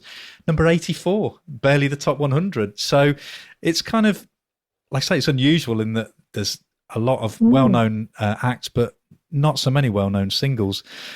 I mean, with this review, Helen of Dexys, it says it's Let's Get This Straight from the Start and Old. Was it a double A side, or Old was the B side, right? Or was it listed as a double A? It was the I can't remember actually. I think it probably would have been the B side. Yeah, I thought that. It was just strange that it was listed on here, but it's a side. Yeah. Side 1 is Mediocre, the usual Dexys thump without much tune or spark. Side 2 is Pleasant, an old-fashioned rock ballad, nicely played but not a single. Has the Dexys revival bubble burst? What do you say to that, Helen, 40 years later? What do I say? Well, 40 years later, I've got to say that I think the live version that we did of Let's Get This Straight from the Start I think it was better than the single that we did. We used drums on the live version, and on the single version, we used a woodblock. Seb used a woodblock, so it was lighter, much lighter. And having heard the live version, which is coming out in this box set of this new remixed Touraille, I think we might have made a mistake in changing that feel, but I still think it was a really good song. It was really, I wouldn't say it was thumping, not at all, not with the woodblock. It was a good single, and it was the first one that I'd been invited by Kevin to sort of help co-write. So I had a bit of input on that with the fiddle lines and things, and I think Kevin was trying to bring me into the writing team and encourage me to sort of get involved, if you like. So that was exciting, But I thought it was. I really liked the song actually. I really liked it, and. But like I said, I do think, in hindsight, the live version was probably better. For what it's worth, I liked the song very much. That was the first Dexys single I bought. I was 12 at the time. And I'd really liked Old, actually. Yeah. I think of the two, I preferred Old. That's just a really beautiful tune. But it's a beautiful tune. Yeah. Old is, it's amazing. It's one of the most perfect arrangements, I think, that Dexys have done. I mean, there's only about 3 sections in the whole song, but the way the arrangements are and the way Kevin has sort of arranged it all is genius, really. It's so simple, but it's not simple, if you see what I mean, to write something like that. It's and that middle 8 where the brass are quite low and the strings are high, and the sort of contrast and just what it's about, its subject matter. In fact, I remember when I went home for Christmas, actually, for the Christmas holiday, this was the time really when nobody mentioned anything apart from Come On Eileen. It was the biggest single of the year and been in the charts for 100 weeks in the end, I think. From start to finish, I'm pretty sure it was, and was number 1 for 6 weeks, was it? Or anyway, I went to see a neighbour of mine, and she mentioned Old, and she just said, it was just an incredible bit of writing by somebody who was so young to have that empathy with older people, and I suppose it was only in later years. I'd always remembered what she said, but it was only in later years it meant, I suppose, as I was getting older, but it just meant more that it was an unusual subject matter and just lovely, really, really, really lovely, so. With a review like that, I mean, do you pay attention to it? Do you just brush it off? I mean, has there ever been a review that you've read in the past of something that you've worked on that has kind of upset you, or do you brush them off? Generally speaking, brush them off, but we had a lot of negative press when we released Don't Stand Me Down, Dexy's 3rd album. A lot of people just didn't understand, didn't get it. There was a lot of conversation. It was so radically different to Touraye that it was like people wanted another Touraye and they didn't get it. They got something so different. They almost didn't know how to handle it. I don't know. And years and years later, it did start to get some really great press. In fact, when it was re-released in the 90s and things, people did start to see it differently. And I remember The Observer, I think that it was in one of the top 100 albums, so things did change, but I think it took a lot of people a long time, not everyone, but a lot of people a long time to sort of understand it, if you like, or maybe it was just in the context. I think the context of the time, it was so different to everything else that was coming out because it was all about real instruments and, it wasn't a synth album. And so and I think we all felt fairly disheartened with a lot of the reviews then because we had spent so much time and energy on it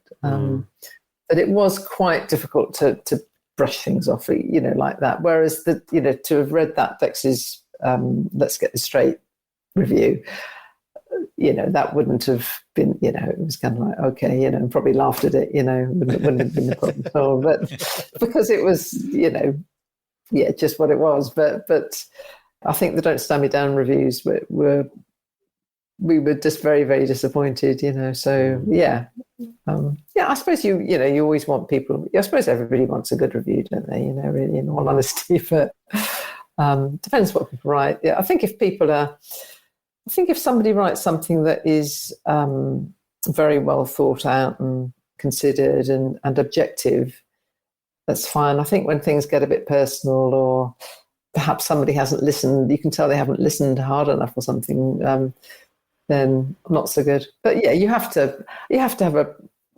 you can't take things too much to heart, otherwise you wouldn't survive 5 minutes, I don't think. If you're in any sort of any of the music business, really. A reasonable tough skin, I think. Yeah. So any other singles reviews there, Gav? I've got an interesting. I've done a bit of research on another one, and I've actually had some. I got someone to email me back this time. So the Farmer's Boys review.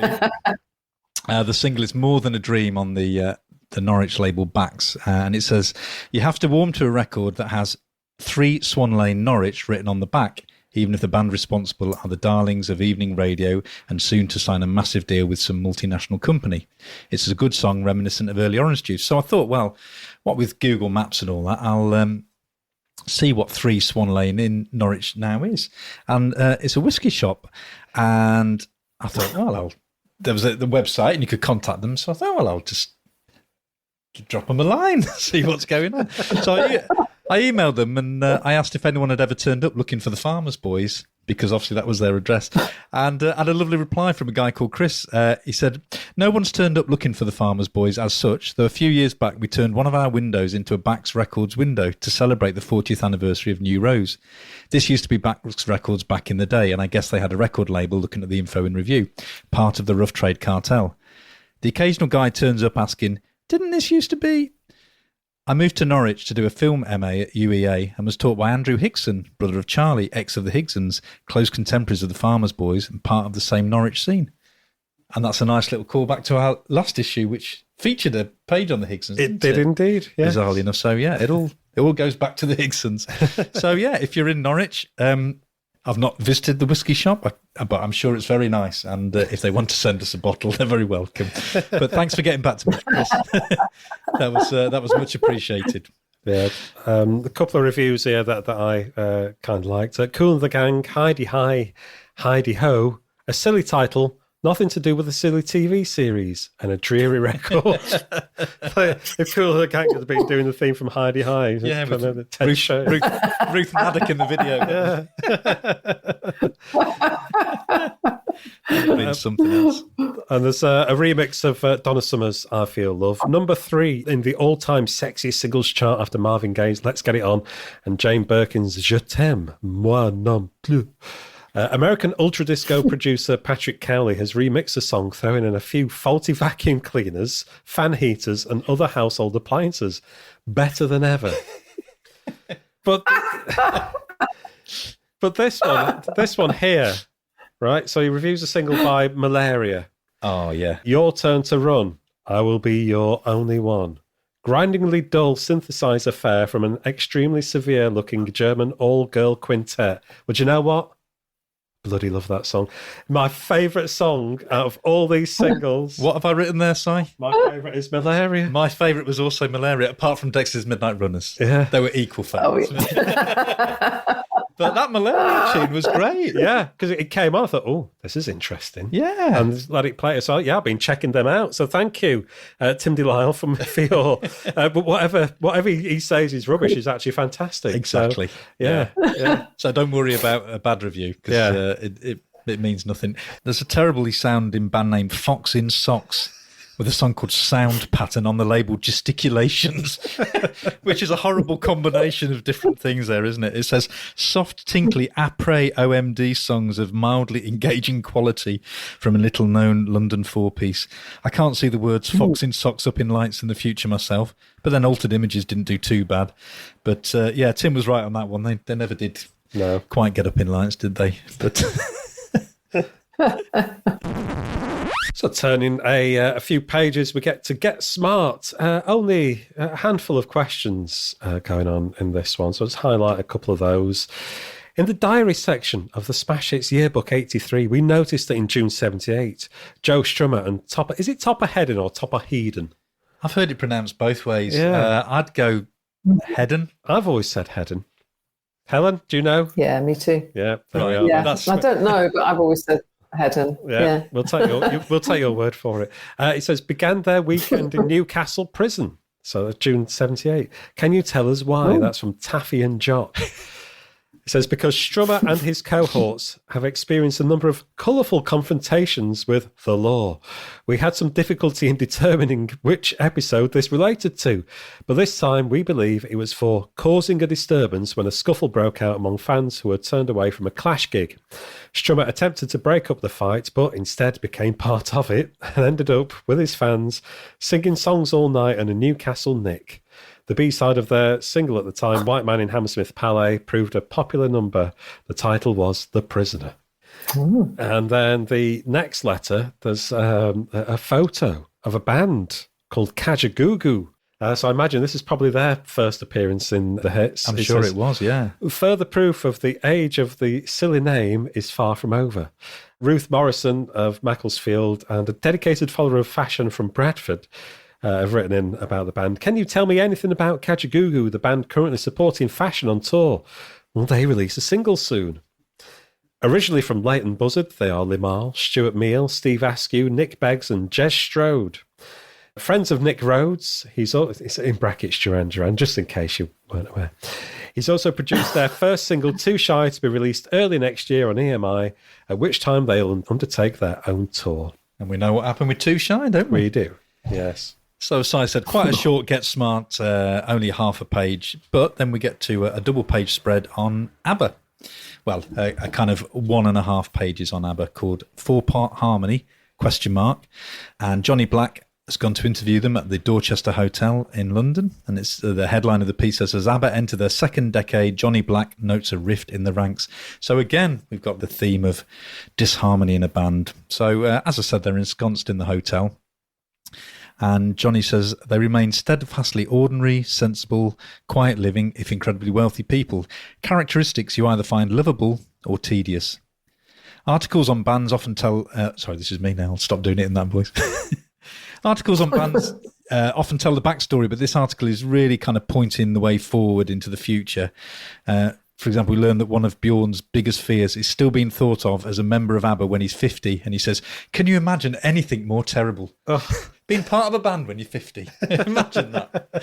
So, times have changed a little bit. I guess at this point in their career, they probably felt like, we're getting a bit old for this pop lark. It's probably time to maybe think about splitting. Yeah, because Bjorn's quite evasive on the future of the band, whereas Agnetta's like very direct, so like, no. I think that's probably about as exciting as the piece gets as well. Yeah, it's quite a low-key piece, isn't it? Agneta talks about them not being close. She says, even when we were couples, we never saw that much of each other. The boys stick together a bit in private life, but Frida and I have very different lives because my children are still growing up. Johnny says, talking to them in the penthouse suite, it began to seem as if the ordinary people have finally had enough, and their relentlessly efficient music machine is winding down as they plan new careers, new lives, and new directions away from each other. Will there be an ABBA in 10 years' time? Who knows? Asked Bjorn, evasively, as both men smile through thin lips and exchange significant glances. Nervous laughter. It would be stupid to say yes or no. It depends on what happens. And as Si said, we get a slightly more direct answer from Agneta, who's like, no, not happening, mate. Not doing that. And again, sort of, we talked before about George Michael being interested in acting, and Agneta says that she would also like to do a bit of acting in the future. The thing about her, or him saying, was it Bjorn saying the age thing? We were very conscious of age then, and it was one of the reasons I stopped playing. There were lots of reasons, and mainly one of the reasons was I had children. But when I was in my early 30s, I began to feel really old as somebody in the music business. I mean, it does sound absolutely crazy now, doesn't it? But I think a lot of us did. I know Seb did. Kevin did.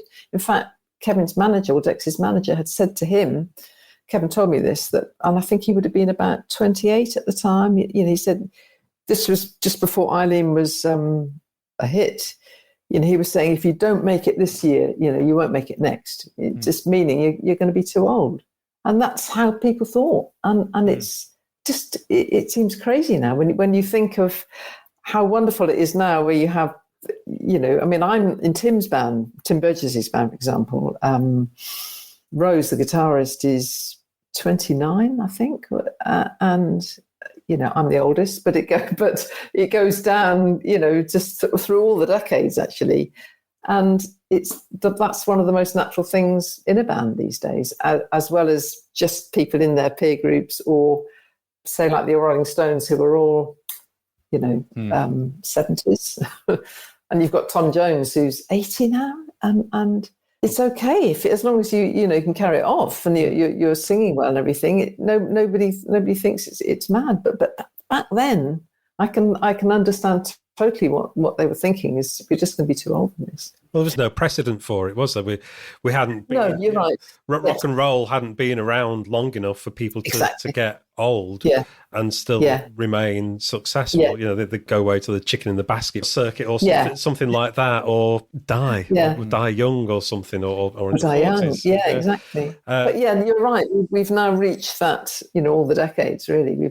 We've gone through it. It's like classical performers have, like classical music has been. I think there was very much the idea then as well that pop was something that you would kind of grow out of. I remember my granddad, he was a nice fella, but he was quite serious and very old-fashioned. You know, he was born in 1910 or something like that. And I remember him saying to me one day, because I was mad about pop music when I was, 10, 11, and saying something like, well, it's all very well, but in 10 years' time, you'll be going to classical music concerts and listening to classical music. And I thought then, I won't. Yeah. and I never did, But that was the kind of the mindset then. It was just a phase you would pass through, and but obviously the audience now, our age group and older, have kind of grown up with musicians, and it's like you say. I mean, it's a lovely example in that band, Helen. In Tim's band, they've got musicians of all ages playing together, and that's a wonderful thing, isn't it? Yeah, exactly, and that's one of the great things is that everybody from their age group has got something new to give to the whole unit, because everybody's just either got experience or they've got that youth element of it's hard to it's not that, I mean, I still feel as fresh as I did was when I played with Dexys. I still feel that energy and vibe and everything, but obviously I'm not 26 like when I first joined Dexys. And I think there is definitely a way of thinking and a way of a sort of vibe or something that you give out. So yeah, I think it's really great. And that's one of the things I really love about Tim is that, and lots of bands really, and Kevin's the same actually, in that, it's not, age doesn't come into it, it's choosing people because they're right, whatever age they are, and that's a great thing.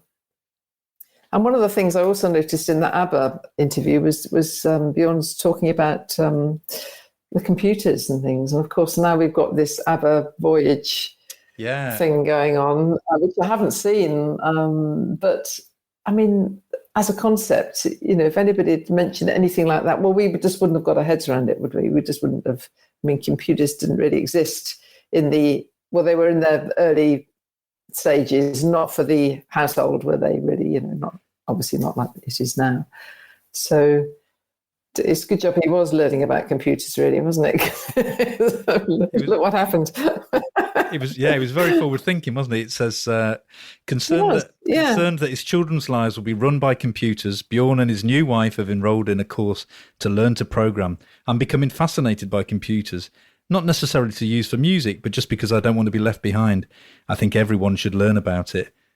For 1982, you've got to say that's pretty good, isn't it? That's very forward thinking. Very forward thinking. But like you say, here we are 40 years on, and ABBA, one of the most talked about bands of the year with the whole Avatar thing. Paul McCartney's just headlined Glastonbury at 18 years old. But you were playing at Glastonbury as well this year, weren't you? How was that? Yes, that's right. It was incredible. Yeah, I played twice with Tim, once on the Greenpeace stage and once on the Williams Green stage. So we played a sort of early afternoon and an evening performance. And it was my first time that I'd been to Glastonbury. And it was quite an experience, really. It made me realise, I've never been to festivals. Apart from playing at festivals, I've never been one to want to go to a festival. And Glastonbury was... just the scale of it was mind-blowing. I really couldn't believe it. I mean, when we were driving in and we were on a sort of higher vantage point looking down, and it was just, you see pictures, but it's one of those things, isn't it? When you're actually there, you realise how huge it is. But one of the things that did strike me there was there is no escape from sound. Now, obviously, if you go to a festival, you're after sound of some form. But I'm somebody who likes a lot of silence, or certainly, I mean, I live in London, so it's never going to be that silent, but a bit of peace here and there, and I love music, but I don't want music all the time. And you cannot get away from music or anything. It's just full on. So... I was quite glad to leave when we did, I mean, as much as it was great, but I really, really loved playing and everything. But I could not survive a weekend of Glastonbury. But actually, what was really lovely, I mean, obviously we couldn't, our set finished, I think we played 8:30 to 9:30, and Paul McCartney was starting at 9:30. And as we were sort of packing up and driving away, we could hear his music, obviously at quite a bit of a distance, sort of floating in through our windows, which were down. And it was just this amazing, quite surreal experience to think that you're actually hearing Paul McCartney. He's not very far away. He's really singing, you know. In fact, you know, it was a bit daft really, but I said, is that Paul McCartney or is it something on the are we listening to the radio, you know? And everyone laughed, and it was no, it is Paul McCartney, and because it was almost unbelievable that you would actually be hearing him for real, even though it was distant. You know, it's such an amazing, magical thing. And I'm sure I watched the concert later, you know, on BBC iPlayer, and it was, you know, really wonderful. And it must have been amazing for everybody there. But, you know, we had the option to stay, but we would have been so far back in the crowd. And you know, it's...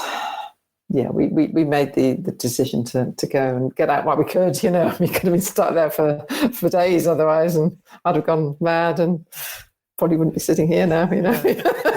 Carried off somewhere.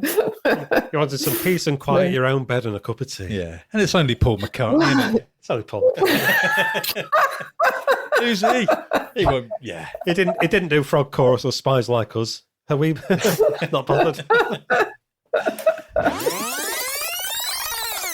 We get to the album reviews, and amongst the things we've got here, Michael Jackson's Thriller, getting a rather lukewarm 7.5 out of 10. Yeah, that was rather low. Oh, wow.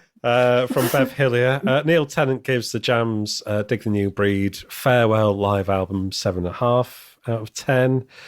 But what really kind of struck me in these reviews are the ones by Kimberly Leston, who I think was working on the design of the magazine then, but you're starting to get that real voice of smash hits coming through, or how we would come to know smash hits in the following years. And she keeps it quite short, to the point. Like it's an album review of Pat Benatar, Get Nervous. A loud, boorish album full of gut-wrenching vocals and squealing, sliding guitars. Predictable and horrible. Ozzy Osbourne's Talk of the Devil. 4 sides, 12 long live tracks, and a cover that shows Ozzy ridding himself of a mouthful of strawberry jam. Guitars squeal mercilessly from my quaking speakers, while the whoops and cheers of the crowd sound positively wimpish behind the rabid renderings of war pigs and children of the grave. Not as wacky as Alice Cooper, but vile nonetheless. 5 out of 10. Yeah, 5 out of 10. What else does she review? Susie Quattro, Main Attraction. There's certainly nothing offensive about Susie Q, but then there's nothing very exciting about her either. If she took her tomboy image one stage further, she could become either raunchier and more interesting, or more feminine and appealing. Instead, we get a safe album that you'd expect to hear drifting from any of a million Midwest American radio stations. Dullsville. Oh. And another 4.5 out of 10. She doesn't give more than 5 to anything. No. Well, I think the album that gets the highest marks is Gregory Isaacs' Lovers Rock. Neil Tennant gives that 9 out of 10. Neil also gives 6.5 out of 10 to Prince's 1999. And Pete Silverton's review of Samson. There's a rock band we all remember. Before the Storm. What an apt name. Samson's thunderous heavy metal does indeed sound like the pillars of the temple crashing down around your ears. I just wish they'd come round and clear up the mess they've left on my front parlour floor. So yeah, it's that real sense of smash hits to come, kind of like really finding its feet, I think, in this one. And bearing in mind, we're only 6 months on from the last issue that we looked at, and you didn't get any reviews like that. No, there's a lot more humour in this, isn't there? Yeah. And, so more kind of irreverence, and not taking the reviews as seriously. I think in the past they'd been more like the weekly music press, haven't they? And a bit more kind of, we're critics and we're going to, but this is just short reviews, lots of fun. Yeah. And Yeah. just Fun. a few quick snappy thoughts, and that's it. On to the next one, which I really like. I really like that style. Yeah. Anything there that leapt out at you, Helen? You mentioned before the Prince one. I don't know if there's anything you wanted to. Yeah, I love Prince, and it brought back a memory that me and Kevin went to see Prince. Must have been about 1987, I think. Back then, we saw him at Wembley. I think it was Wembley Arena, and we were quite close. You know, it was a standing gig. You know, quite close to the stage, and he was just phenomenal. I mean, unbelievably talented in everything. I mean, you know, his guitar playing, singing, his band, that technically extraordinary, but musically just really got into your soul, you know. And it was a very, very long show, I remember, and I'd never seen anything like it before. Yeah, a real privilege to have seen him, you know. But the other thing I've got to say is that I didn't realise. I've got to have an admission here. Didn't realise Neil Tennant worked for Smash Hits. Oh. So I've only just found this out. So, you know, it's... So I just thought that was pretty amazing to be the last one to know, probably. But Well, if you've got his phone number, you just share it with us. Try and find someone who can speak to him on our behalf. Yeah, come on, Neil. Come on board. We've got biscuits and Earl Grey tea for him and everything. So. Yeah, I'll tell him if I ever see him. I'll tell him. Oh, thank you. There we are. Yeah, I never saw Prince live, but I did. I mean, I'm not a massive fan. I like Prince, obviously. He doesn't. But a few years ago, I dreamt I saw him in a small club. I don't know why. I dreamt I'd gone to Prince Club, and it was like a really intimate gig. Yeah. And I've got to say, he was really good. I mean, it was just a dream, but he was very good in that. Yeah. I went to a concert in a dream to see David Bowie at the Crucible Theatre in Sheffield, and he did all completely new songs. Wow. And I woke up, thought, wow, that was amazing. Couldn't remember any of the songs. Oh, you didn't record any of them? No, I didn't record it. No. No, I normally record everything. You do? I've still got the C90s to prove it.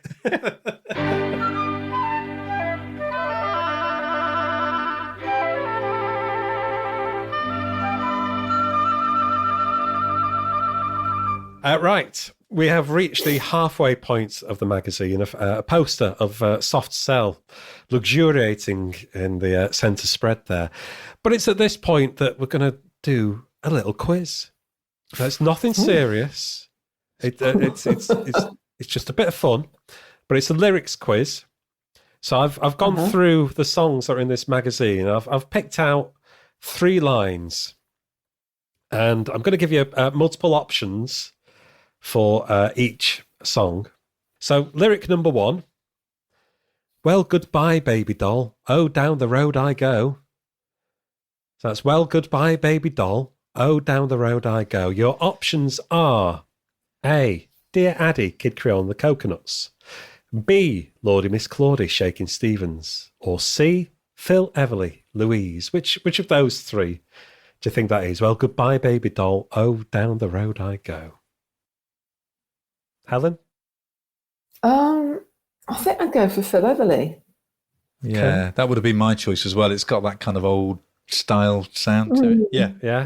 Well, you're right with the old style sound to it. It's Shaking Stevens. Lordy Miss Claudie, yeah, it was a Lloyd Price song. So, it's from Phil Everly's original era.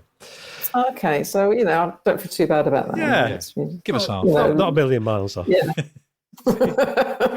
You got the spirit right. Number 2. Exactly. Number 2, your lyric is, she's looking, she's looking, she's looking, she's looking, just, looking like a hobo. Oh, I know this one. Yeah, so it's, she's looking, she's looking, she's looking, she's looking, just, looking like a hobo. Is it A, Changes by Imagination?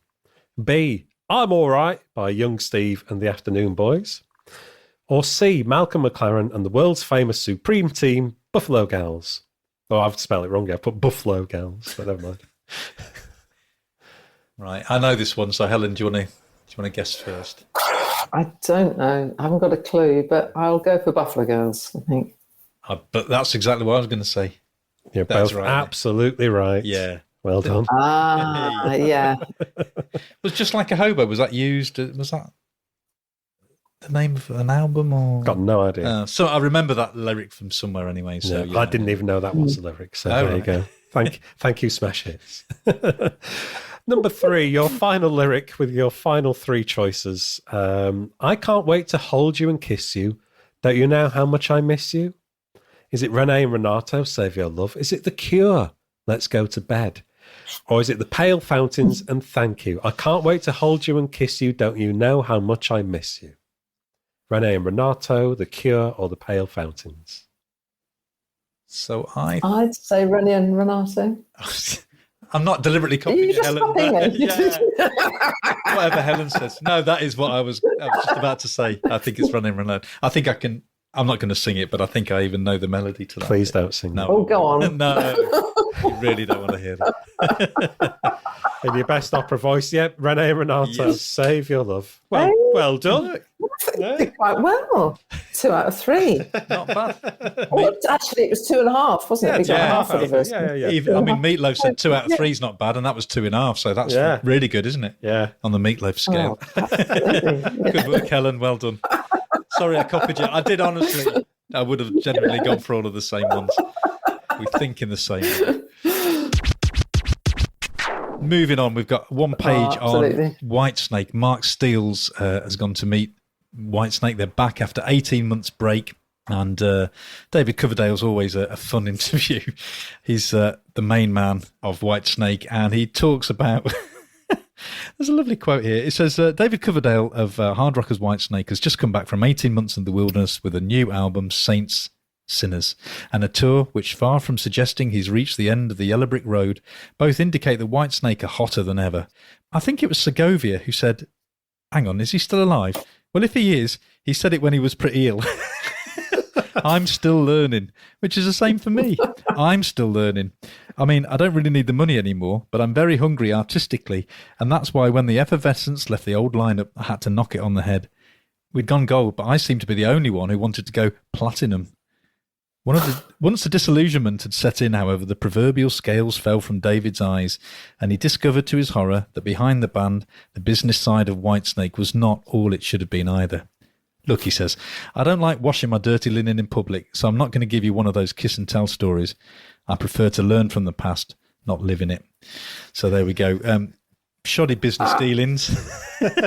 and a great quote about Segovia. I didn't know. Did you know who Segovia was? No idea. Was he a Spanish guitarist? Yes, very good. The classical training coming in there. Yes, he was. Yeah, it wasn't for nothing, you know.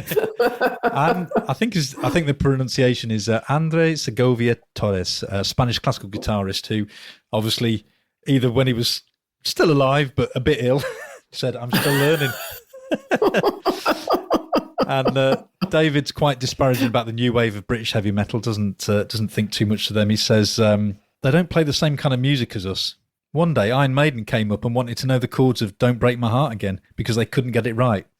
Now, I think Iron Maiden are great at what they do, and if their bassist Steve Harris hadn't been so successful or so good-looking, he might have been given an audition.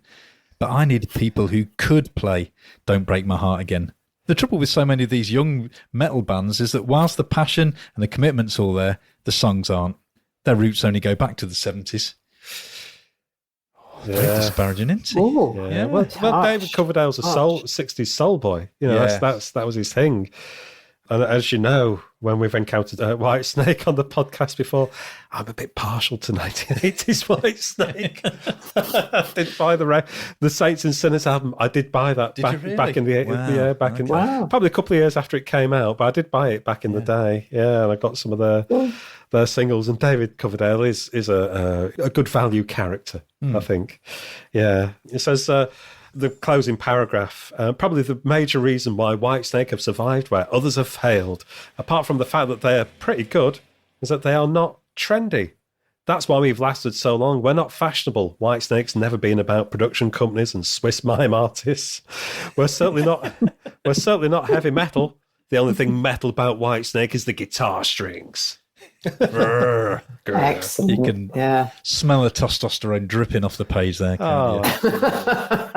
what I like about this, now, compared to Yazoo, who could only afford one leather jacket between the two of them, there's 6 of them here, and they've all got one. So they're doing very well for themselves, aren't they? They've probably got spares as well. Yeah.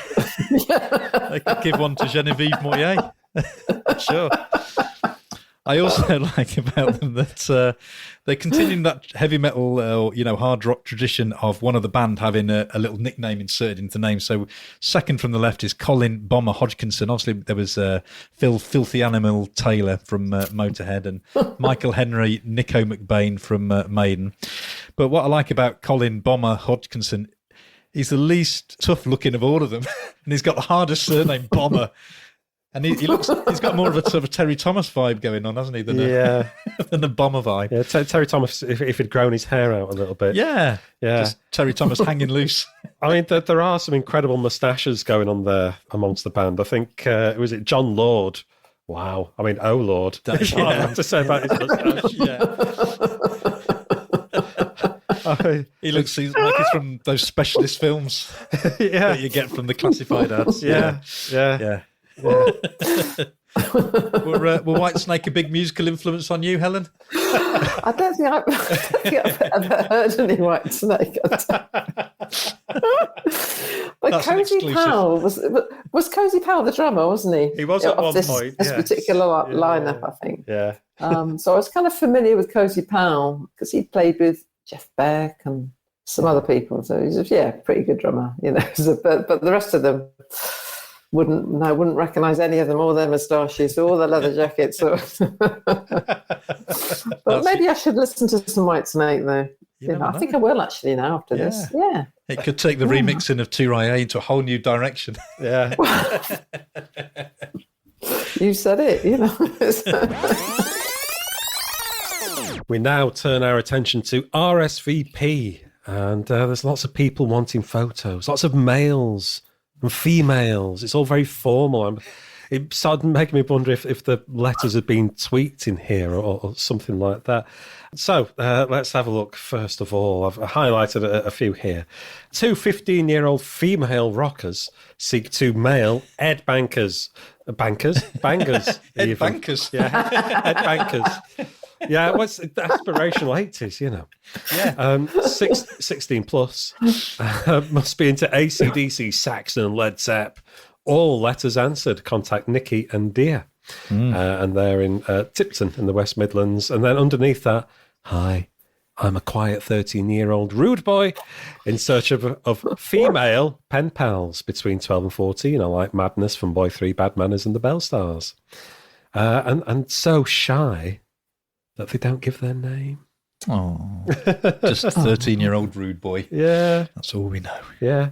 But then, across the page, you've got a nice, shy female who would like to write to males aged 15 upwards into New Wave. Anyone welcome? So you kind of think, actually, I'm hoping that they found each other. No, but he was 13. She wanted 15 plus. I'm sure she'd have made an exception, because, she's shy. She's shy, he's quiet. Perfect combo. Yeah.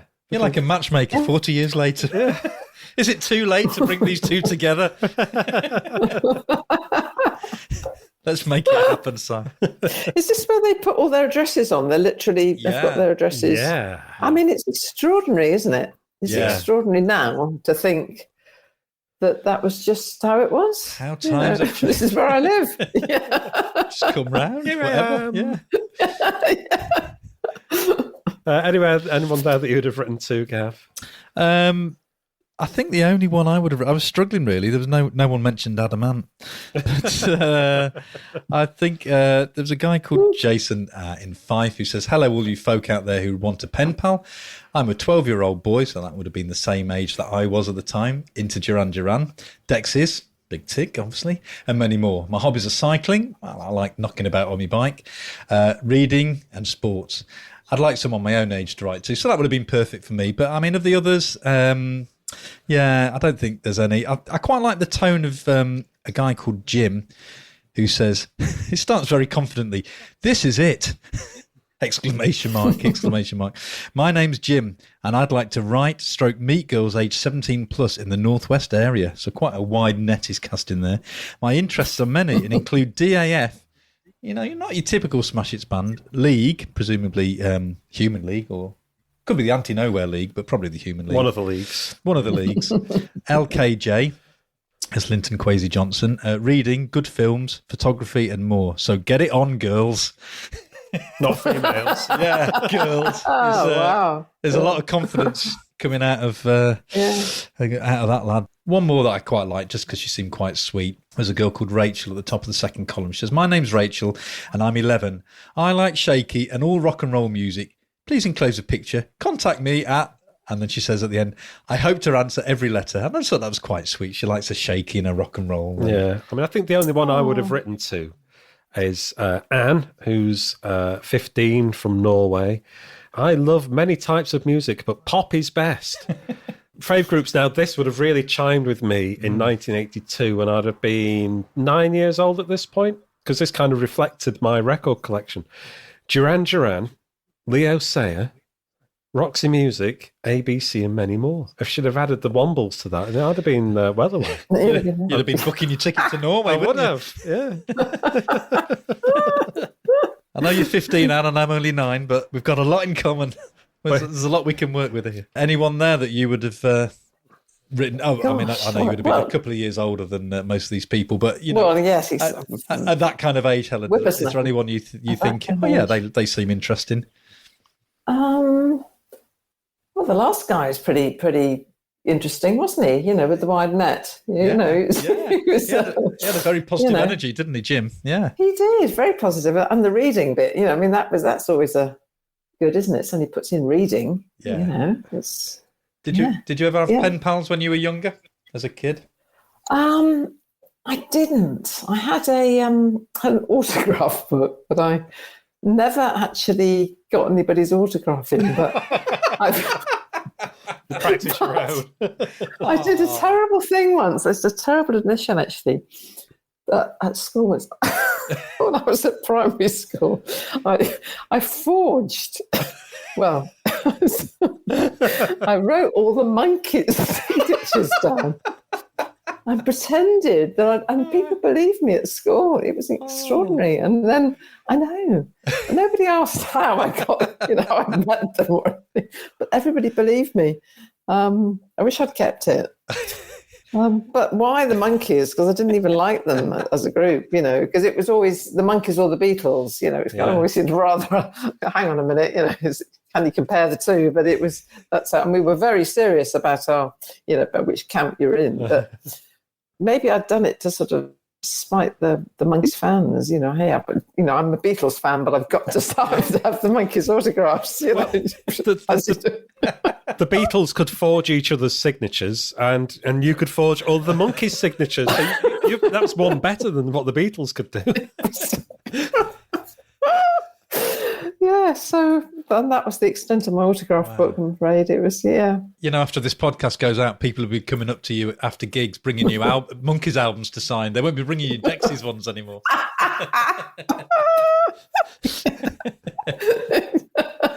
Get perfecting your Mickey DeLenz right now. Yeah. I'm going to start tomorrow, I tell you. Yeah. All right.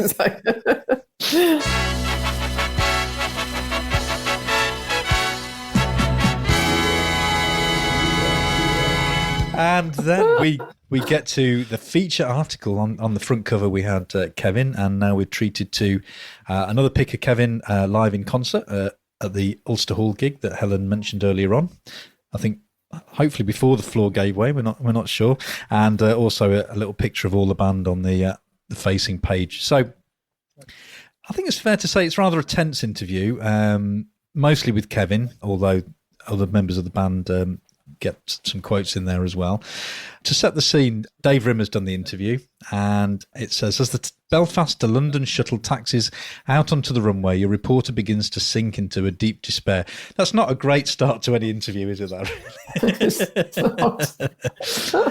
Only 5 minutes of the interview have elapsed, and already Kevin Rowland has managed to lecture me on my approach to the job, refused to answer several questions he regards as, quote marks, silly, wondered in heavily sarcastic tones whether I've ever actually listened to a Dexys record, angrily dismissed me as, again, quote marks, just an observer, compared himself to a doer like himself, and declared that though I'll say nice things to him now, I'll no doubt scurry off and stitch him up like loads of other writers have done in the past. Well, if this encounter is typical of his attitude to journalists, it's hardly surprising that he's come in for some stick. In 1980, so fed up was Roland with what was written about him in the music papers that he declared there would be no more interviews. Instead, the band would take out full-page ads in the press and print essays announcing their intentions. Only with the release of Come On Eileen this summer did Roland, determined to sell records once more after a long lean patch, begin talking again. Even so, there are still a lot of things he won't talk about.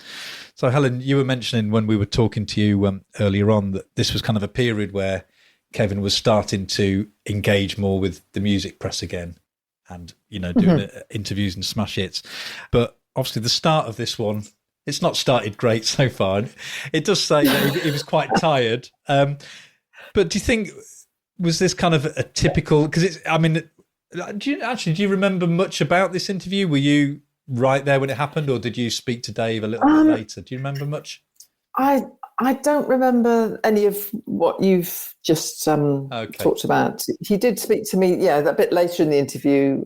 He does ask me, but I think I was separate. So okay, yeah. But I think I do remember we were all very tired then, actually. And in fact, that picture, I think there's a picture of the group of us there. I think it's outside a hotel, or is it outside the airport? I'm not sure. Belfast Airport, I think. Yeah. I think we were just very tired. I should imagine Kevin was, just probably just feeling a bit tired. He actually asked me to do quite a lot of interviews with him. I didn't do this one, obviously, but over the previous months, he'd asked me to go with him to radio stations or for magazine interviews, which I actually found quite difficult because, Kevin had been used to interviews and things, and I was the new girl. And also there was this sort of Dexys line of thought, really. There was very much things that, we would...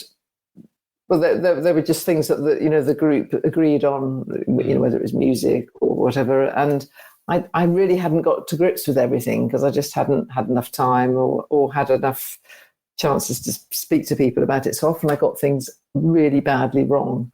But Kevin was always very... he never sort of corrected me on them or said anything. So I was never quite sure how I got away with it all. There was a classic one once, a radio interviewer had asked me what my favourite record was at the time, or had been, in the previous weeks. And as I mentioned before, I wasn't really that clued up on what was happening pop music wise. And Dexys were known not to, for clean living, not taking drugs and not drinking, this sort of thing. And I said Golden Brown by the Stranglers. But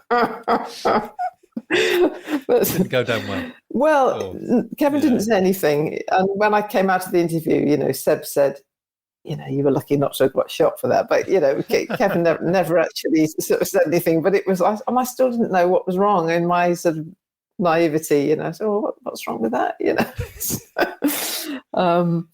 And there was another time when I said on live TV that, because Kevin had given us all these names, mine was Helen O'Hara and my background was Irish, but it wasn't true. It was just a stage persona he'd made up for me, and the same with other people. He'd given us sort of identities, a bit like as if we were in a theatre or something.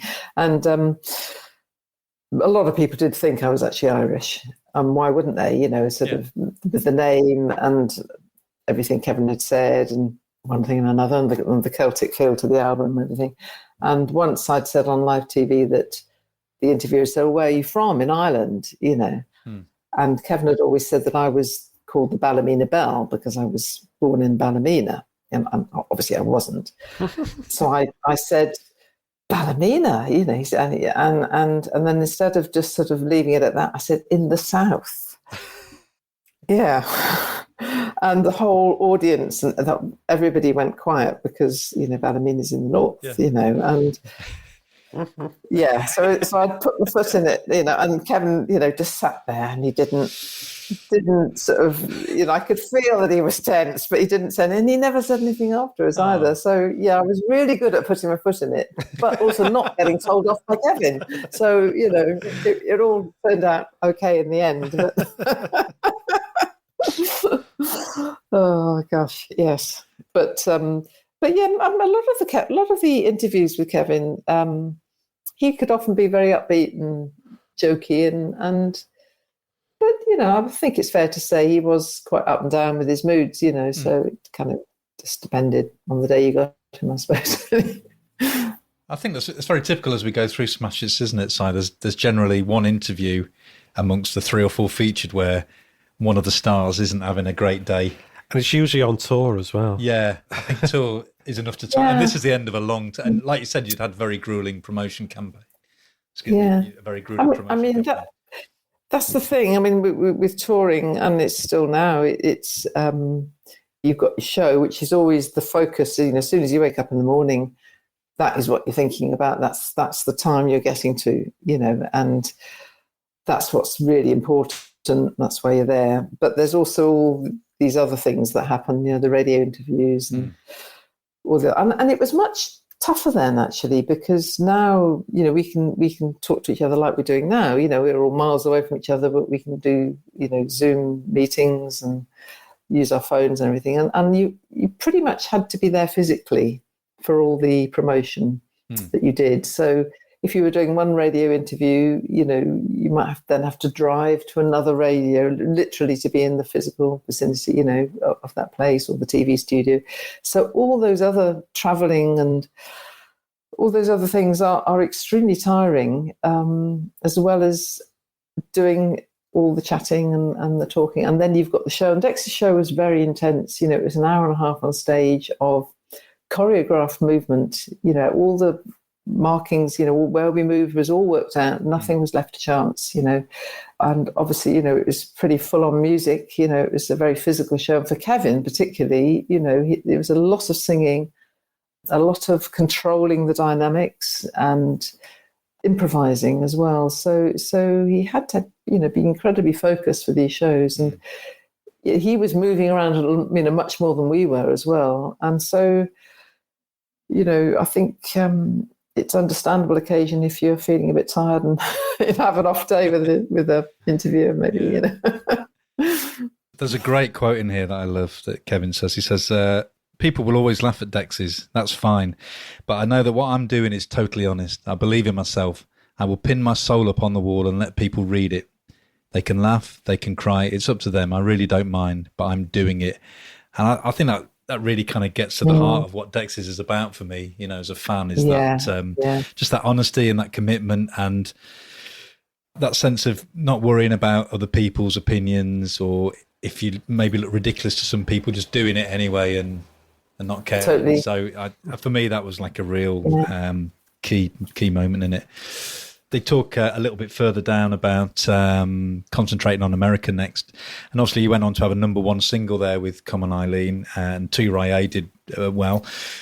How was that experience sort of compared to being in Europe and in the UK? Was it hugely different, or did it feel like just more of the same after what you'd been doing?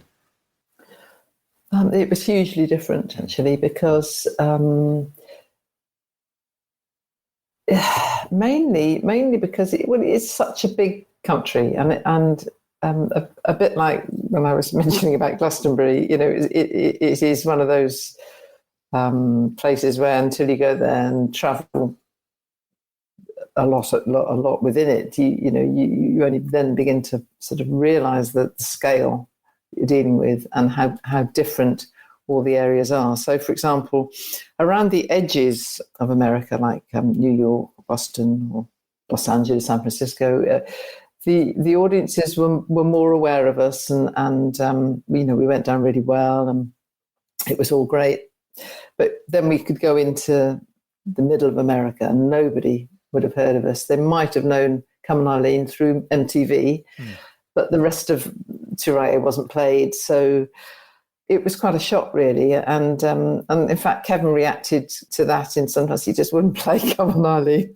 So the only song they knew, they weren't getting, So that didn't go down very well, or with the record company. But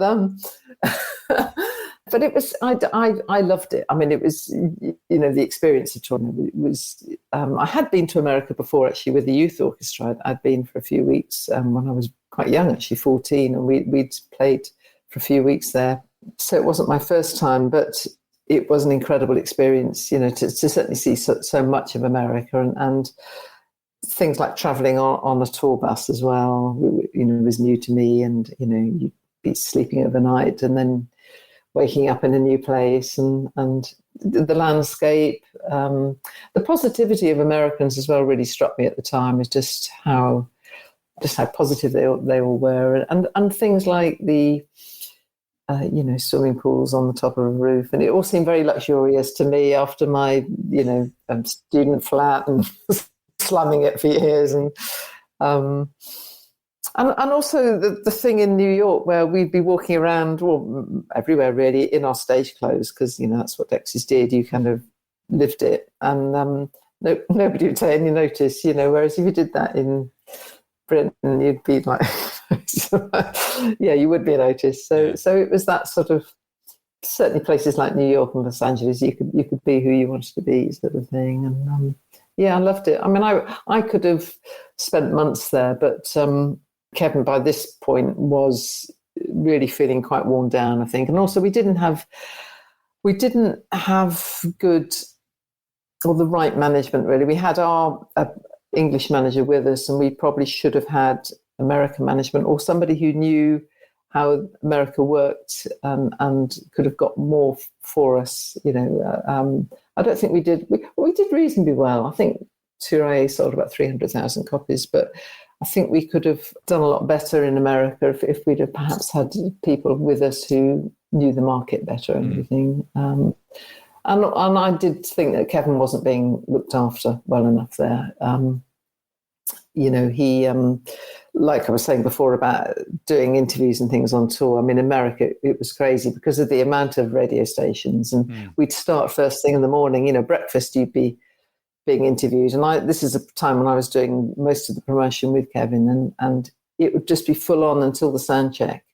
So Kevin was speaking all that time. Yeah. And then having to go do a show, and for a singer, with your voice and everything, I mean, it's just terrible thing. He shouldn't have been allowed to do that, So I think it was understandable. He was sort of probably not realizing as well how tired he was getting, But I mean, he always gave a great show. But the sort of time we finished touring in America, he was pretty exhausted. So it was great, but it was a mix of things, really. I seem to remember something about. I'm sure it'll be in your book, but was there something about your dad going to buy this issue from a local shop? He did. Yeah. Yeah, he did.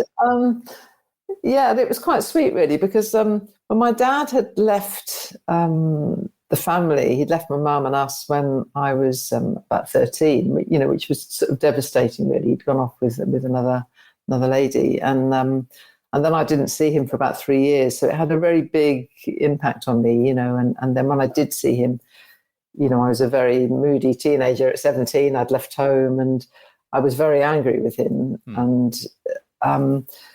But as the years went on, and in fact, after I'd left college, I'd sort of met up with him again. In fact, I must have been in Dexys by now, obviously. And we actually sort of, well, I suppose I had put everything behind me in what had happened before. We sort of started afresh, and he, even though he didn't know anything about the pop world, and he probably sort of disapproved a bit. I think he was quite proud that I was in a successful group and everything. He probably wanted me to go into a classical route, probably, but I just thought it was quite sweet that he'd bought and had told me that he'd bought this issue of Smash Hits, because he'd seen Kevin on it. And just the thought of my dad, who was sort of the typical looking businessman, if you know what I mean, going into a shop and buying Smash Hits. And he was quite a shy man, slightly pompous,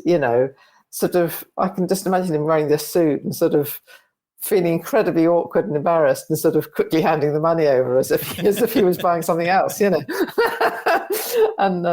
but then actually quite proudly telling me that he'd bought this copy. And I think, it was rather sweet. And actually we had a pretty good relationship after that. From then on, really, we'd meet up quite regularly and go out for something to eat. And go to classical concerts together, actually. So, yeah. Oh, So it was quite a turning point, I think.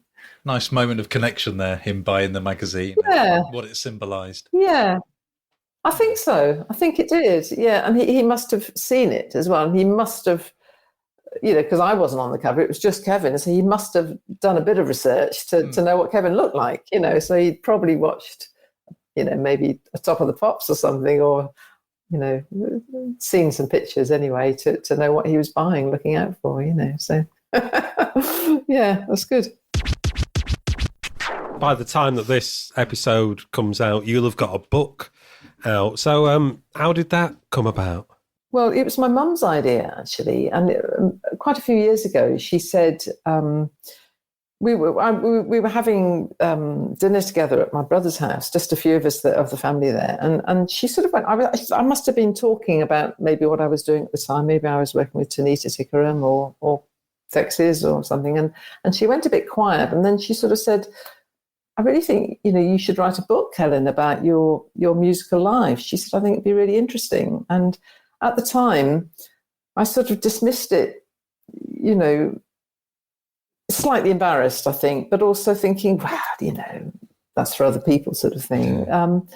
And then as time went on, I thought, well, maybe she's got a point. It is fairly unusual for a woman instrumentalist to be quite involved in a band. And most women in music who were certainly around in the 80s when I was, playing on Top of the Pops and things, were often the singer, or, they might play an instrument, but they'd be usually fronting the band, or they weren't part of the band like I was, sort of not the main person, put it that way. And violin was quite unusual as well to be in the band and everything.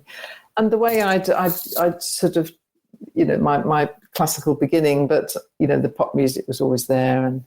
And the other thing I thought that she had a point was life had been really chaotic because of the success and all the wonderful things we've, been doing with Dexys and then with Tanita and everything. I'd never fully processed my whole career, really. And it was very jumbled and it made me really focus about when things happened, and I could talk to, various people, like obviously Kevin. I asked Kevin a lot of questions, and Steve, the other fiddle player, and Billy Adams and Seb and Tanita, and lots of, and it was a lovely reconnection with everybody again.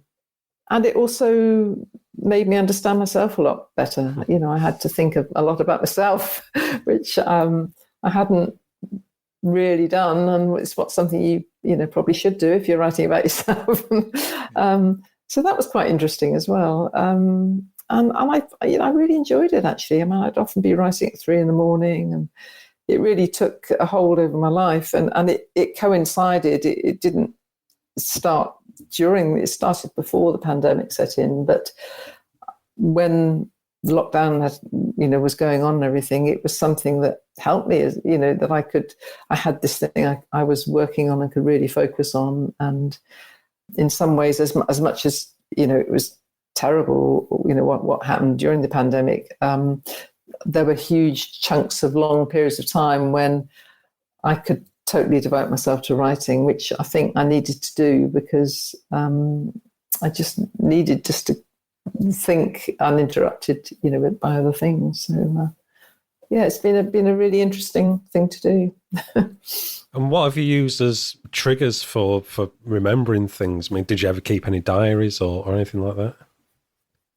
No, unfortunately, I didn't keep any diaries. I had quite a few photographs, cut out little bits of magazines. And one thing that was lovely that I've put into the book, actually, is my mum had kept postcards that I'd sent her from Europe and from America, and a letter that I'd written to her with, from the Holiday Inn, Zurich, and I'd written it over 2 days. I'm just going to bed now, and it was lots of Zs. Then I'd start it again in the morning, and there was so much excitement and passion for what I was doing, and myself seeing what I was writing when I was mid-20s, and absolutely living the dream, and it was very, very sweet. So they were obviously great resources there. And it's just really trying to remember and talking to other people as well and getting triggers like that. I played the music a lot as well.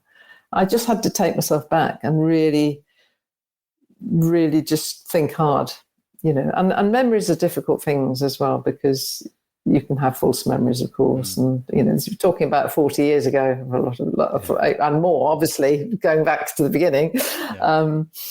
And obviously talked to my family, but it would have been great to have kept a diary.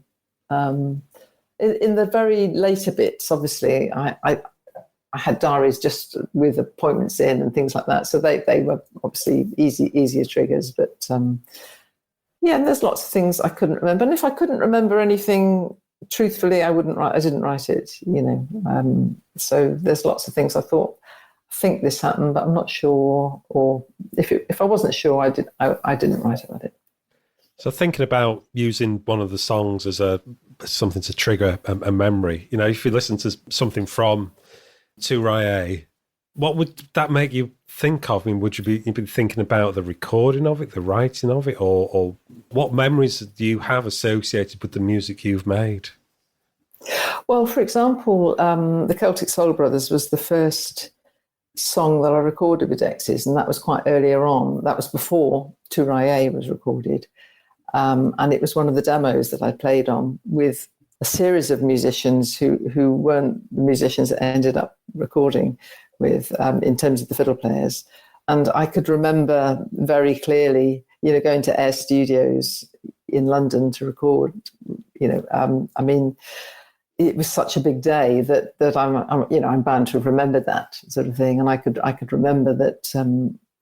I think I did the solo. I'd worked the solo up beforehand, but it was the first take, and just the adrenaline rush that we tried some other takes after that, but that was the one because I'd given it everything, So yes, and I can remember, I took myself back to the Genetic Sound Studios in my head and tried to remember what I could about that. And Steve and me had to bunk off college to do that recording. So there were lots of things I could remember with that when we got into trouble afterwards and this sort of thing.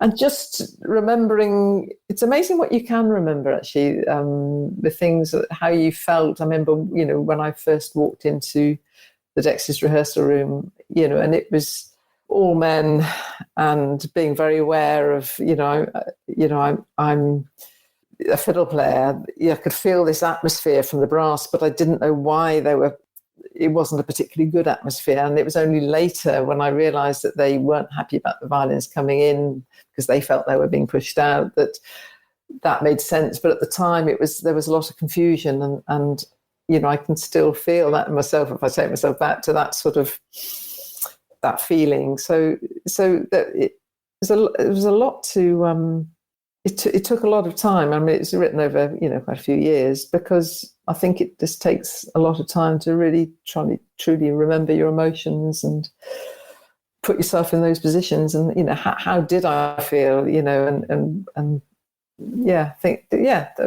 music, another song I can remember recording Until I Believe in My Soul with it was just with Steve and me. It was just the two of us who recorded the strings on 2RAE because the other fiddle player had left because he didn't want to be part of it. And Kevin said I could do the third part, record the third part. And I can remember recording, there's a very, very, very quiet bit in that song where Kevin's almost whispering, and it's very spiritual, actually. And me and Steve were improvising, and most of the all of the violin parts in 2RAE were arranged and rehearsed to the nth degree. Everything couldn't have been more rehearsed and arranged. But this part, we had to do a little bit of improvisation. So I can remember that because it was a bit different, and we weren't playing in that very stylized way that we were playing for the rest of the album. And I can remember Steve, his eyes absolutely glued on me because I sort of led our section, and we had to stop at a particular time, and him just waiting for me to take my bow off so he could take his bow off at the same time. So certain things like that are very strong memories. It's amazing what you can remember when you have to. Oh, then we get to the letters page. What's in the Smash Hits postbag in this issue of Hits? Well, it's kind of like a sign of the times, really, I think, this one. Because letters about E.T., about Fame, the TV series Duran Duran, and Channel 4 had launched just the month before in November 82. And there's a few people writing in about the Tube and their thoughts on that. There's a letter here. Most people at the moment seem to think that Top of the Pops is rubbish, but it's Channel 4 opposition, the Tube, is great. Pity there's no rundown of the top 30 and no videos of the songs already high up in the charts, but otherwise, the programme is a lot better than Top of the Pops. If it got those things, then it would be Top of the Pops, wouldn't it? Yeah, exactly. Yeah. So that's from Kev in Birmingham. And then the next letter from Jane and Ali in Leicester. Our feelings on the first 2 episodes of the new Channel 4 pop programme, The Tube, were rather mixed. The bad bits were Paulie Yates. Were her eyes deceiving us, or had she just fallen off a Christmas tree? Jules Holland. He didn't pay any attention to what his interviewees were saying. And the little wimp who cracked pathetic jokes and did useless impressions. Oh, that was that little kid, wasn't it? Was he called Felix? Rings a distant bell. There was a young lad memory. on it, I think. Yeah. And then another one. Did you see Paulie Yates on the Tube programme with her hand on Simon Le Bon's leg? Boy, are we green, just as well it wasn't John Taylor or Nick Rhodes' leg, or she'd be 6 feet under by now. 2 seething Duran fans. Don't mess with them. Yeah.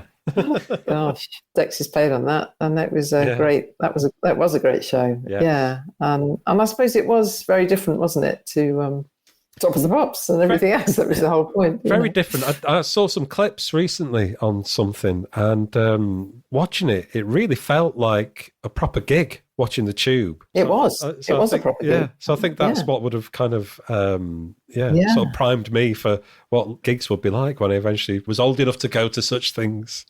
There was a little bit of controversy on the next page. Someone called Paul Tucker, who had written a letter in on the November the 11th issue, so a couple of issues earlier. He comes in for a bit of a kick-in, and so I thought, I'm interested to see what the letter he wrote was. So this is a response. There's a couple of responses to his letter, but I'll read the shorter one. It says, Dear Paul Tucker, my God, aren't you such a hero? You really think you're great, don't you? Just because you can use long words. So Tears for Fears deserve great fame and recognition, due to about 8 members of the public, of course. Well, how are they supposed to achieve this without your so-called teeny boppers? Of course, you heard about Tears for Fears ages ago, didn't you? And that, of course, makes you a, quote marks, true fan. Well, what about all those people who didn't hear them when you did and only heard of them on Top of the Pops, therefore not making them real aficionados? And that's from an Oxford Dictionary in Dorchester. So that made me curious to see what Paul had written. And it's a slightly long letter, but if you just forgive me reading this out, because it is quite interesting. See what you make of this. So from Paul in Huntingdon. I would assume your magazine to be a journal primarily concerned with music as art. A pretty face, a novelty fashion, and oh-so-hunky lead singer are all secondary to the prime objective, the art. I'm sure some members of the Smash Hits staff have heard Novelty by the sadly deceased Joy Division. Yeah. Something real, something emotive and unpretentious has been threatening to burst from groups like Tears for Fears, Blancmange, Bauhaus, U2, New Order and Simple Minds, to name but a few. However, when the classic Mad World eventually surfaced, the fickle ones, who greatly outnumber the true music aficionados, managed to sour and destroy the real force and urgency behind this bold attempt to lure you all into opening your hearts to the innocence of Tears for Fears. How? The simple reason is that the record falls victim to the teeny boppers, who maybe are more interested in Roland's jumper than his music. And I am also not afraid to condemn those who purchased a disc after having seen the creators perform on Top of the Pops after the record has started to slug its way through the void of the charts. I have heard... Paul, mate, give it a break. I have heard on several occasions people telling me that for most people the opportunity to listen to records is limited by airplay, etc. This is where the whole teeny bop argument can be demolished. Bauhaus have been sitting on the shelves waiting to be given the chance to prove themselves. Lovely little image of Pete Murphy and the rest of them all just sitting on a little shelf. We're just waiting for a chance. Come on, give us a chance. Through Adam and the Ants, the Human League, the Police, Haircut 100, the Jam, the list is a long one. As an example, I would like to point out the way I managed to hear the harmonies of great bands prior to teen hysteria by using the music press as it should be used, as a source of musical information. A critic who favourably reviewed a disc which I had enjoyed would be listened to and heard. Last paragraph now, thank God. There was a great review of Matt "The Johnson's new single recently in Smash Hits. In fact, it was hailed as Single of the Week. But I wonder how many readers actually noticed this. I thought as much. The females were too busy falling head over heels in love with the old and new faces in the glossy pages. I mean, who cares about music? Ask Ian Curtis. Wow, what a bomb he's just dropped on the letters page there. So that's why he gets a bit of a kick in. I mean, you know, we're all older and wiser now. I'm presuming he wouldn't have written that now. And, you know, we all did silly things when we were young, but that's a great letter, isn't it? Maybe it's held steadfast in his views. Some people just won't let it go, will they? He doesn't like the teeny boppers, does he, Paul? You're not a fan of the teeny boppers. What makes not the world go round. So, yeah, that was very enjoyable. I like that. Anything else we want to mention from the letters page? I think that's probably just cleared the palette, hasn't it? I think you've just won the letters page there. With a letter that wasn't even from that issue, but never mind.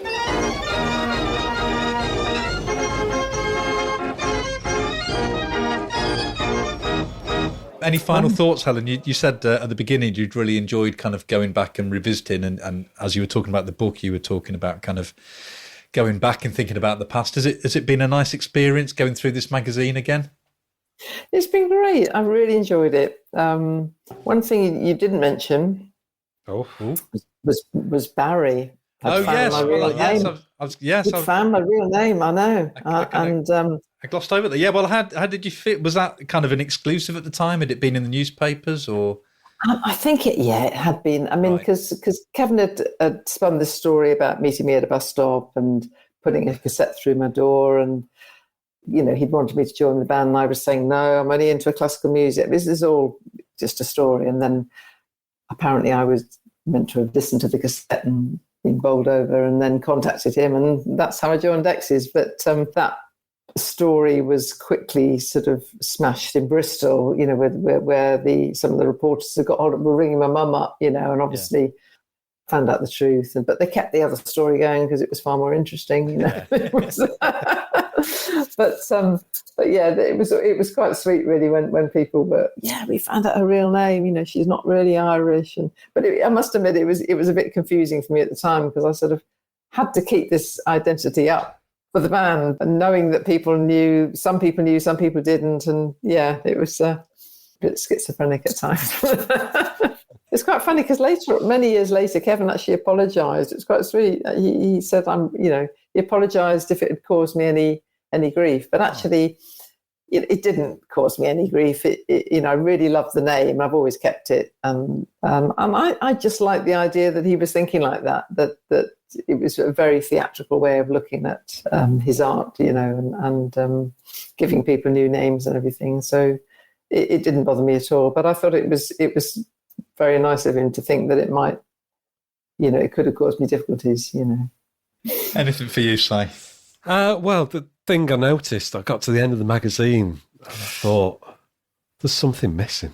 A big hole. And it wasn't the centre spread from the middle of the magazine, because I was looking at it on because sometimes you get an issue of Smash It, and you've already put the poster up or something like that, and I've been looking at it on my tablet, so it wasn't that. No, the big hole that was missing from this issue of Smash It was UB40. Where were they? They weren't there. It's been a running joke, Helen. Virtually every issue of Smash Hits, and we've done issues all through the 80s, even into the 90s, and I think this is the first one in about more than 20 where there's not a lyric by UB40, there's not a news article on them, there's not a singles review, an album review, a live review. Or an advert for an album or a single. Or really? It's a UB40 free zone. Rare edition. Yeah. Collector's item. I don't know how I feel about it, to be honest. No. Gosh. It's such a collector's item, I'm going to get the monkeys to sign it. Helen, do you know anywhere I can get the monkeys' signatures? Leave it with me. All right, thanks. Well, I think that's a good point at which to wind down the carousel and bring things to a close. Thanks, Helen. And we must also say thanks to Ian at Root Publishing for, making this happen. Helen's book, What's She Like, is out now, so go and ask your local bookshop to get it for you. And also, thanks to you all for listening. Don't forget to check out our website, giddypoppod.home.blog, where you'll find the links to the issue of Smash Hits that we've been looking at, along with those Spotify and YouTube playlists, so you can enjoy your ride on the carousel to its fullest. And of course, you can check out our previous episodes, playlists and scans, our back issues, if you will, while you're there. Absolutely. And of course, if you want to support us by buying us a coffee, a virtual one, we'd be forever in your debt. If you go to coffee.com/giddypoppod is where you can go to do that. That's ko-fi.com/giddypoppod. And of course, you can always come and say hello to us at giddypoppod on Twitter, Facebook and Instagram. And if we're not very tired after a long flight from Belfast, we'll say hello back. We will. So thanks again for listening, and we'll see you next time on the Giddy Carousel of Pop. Bye! Bye!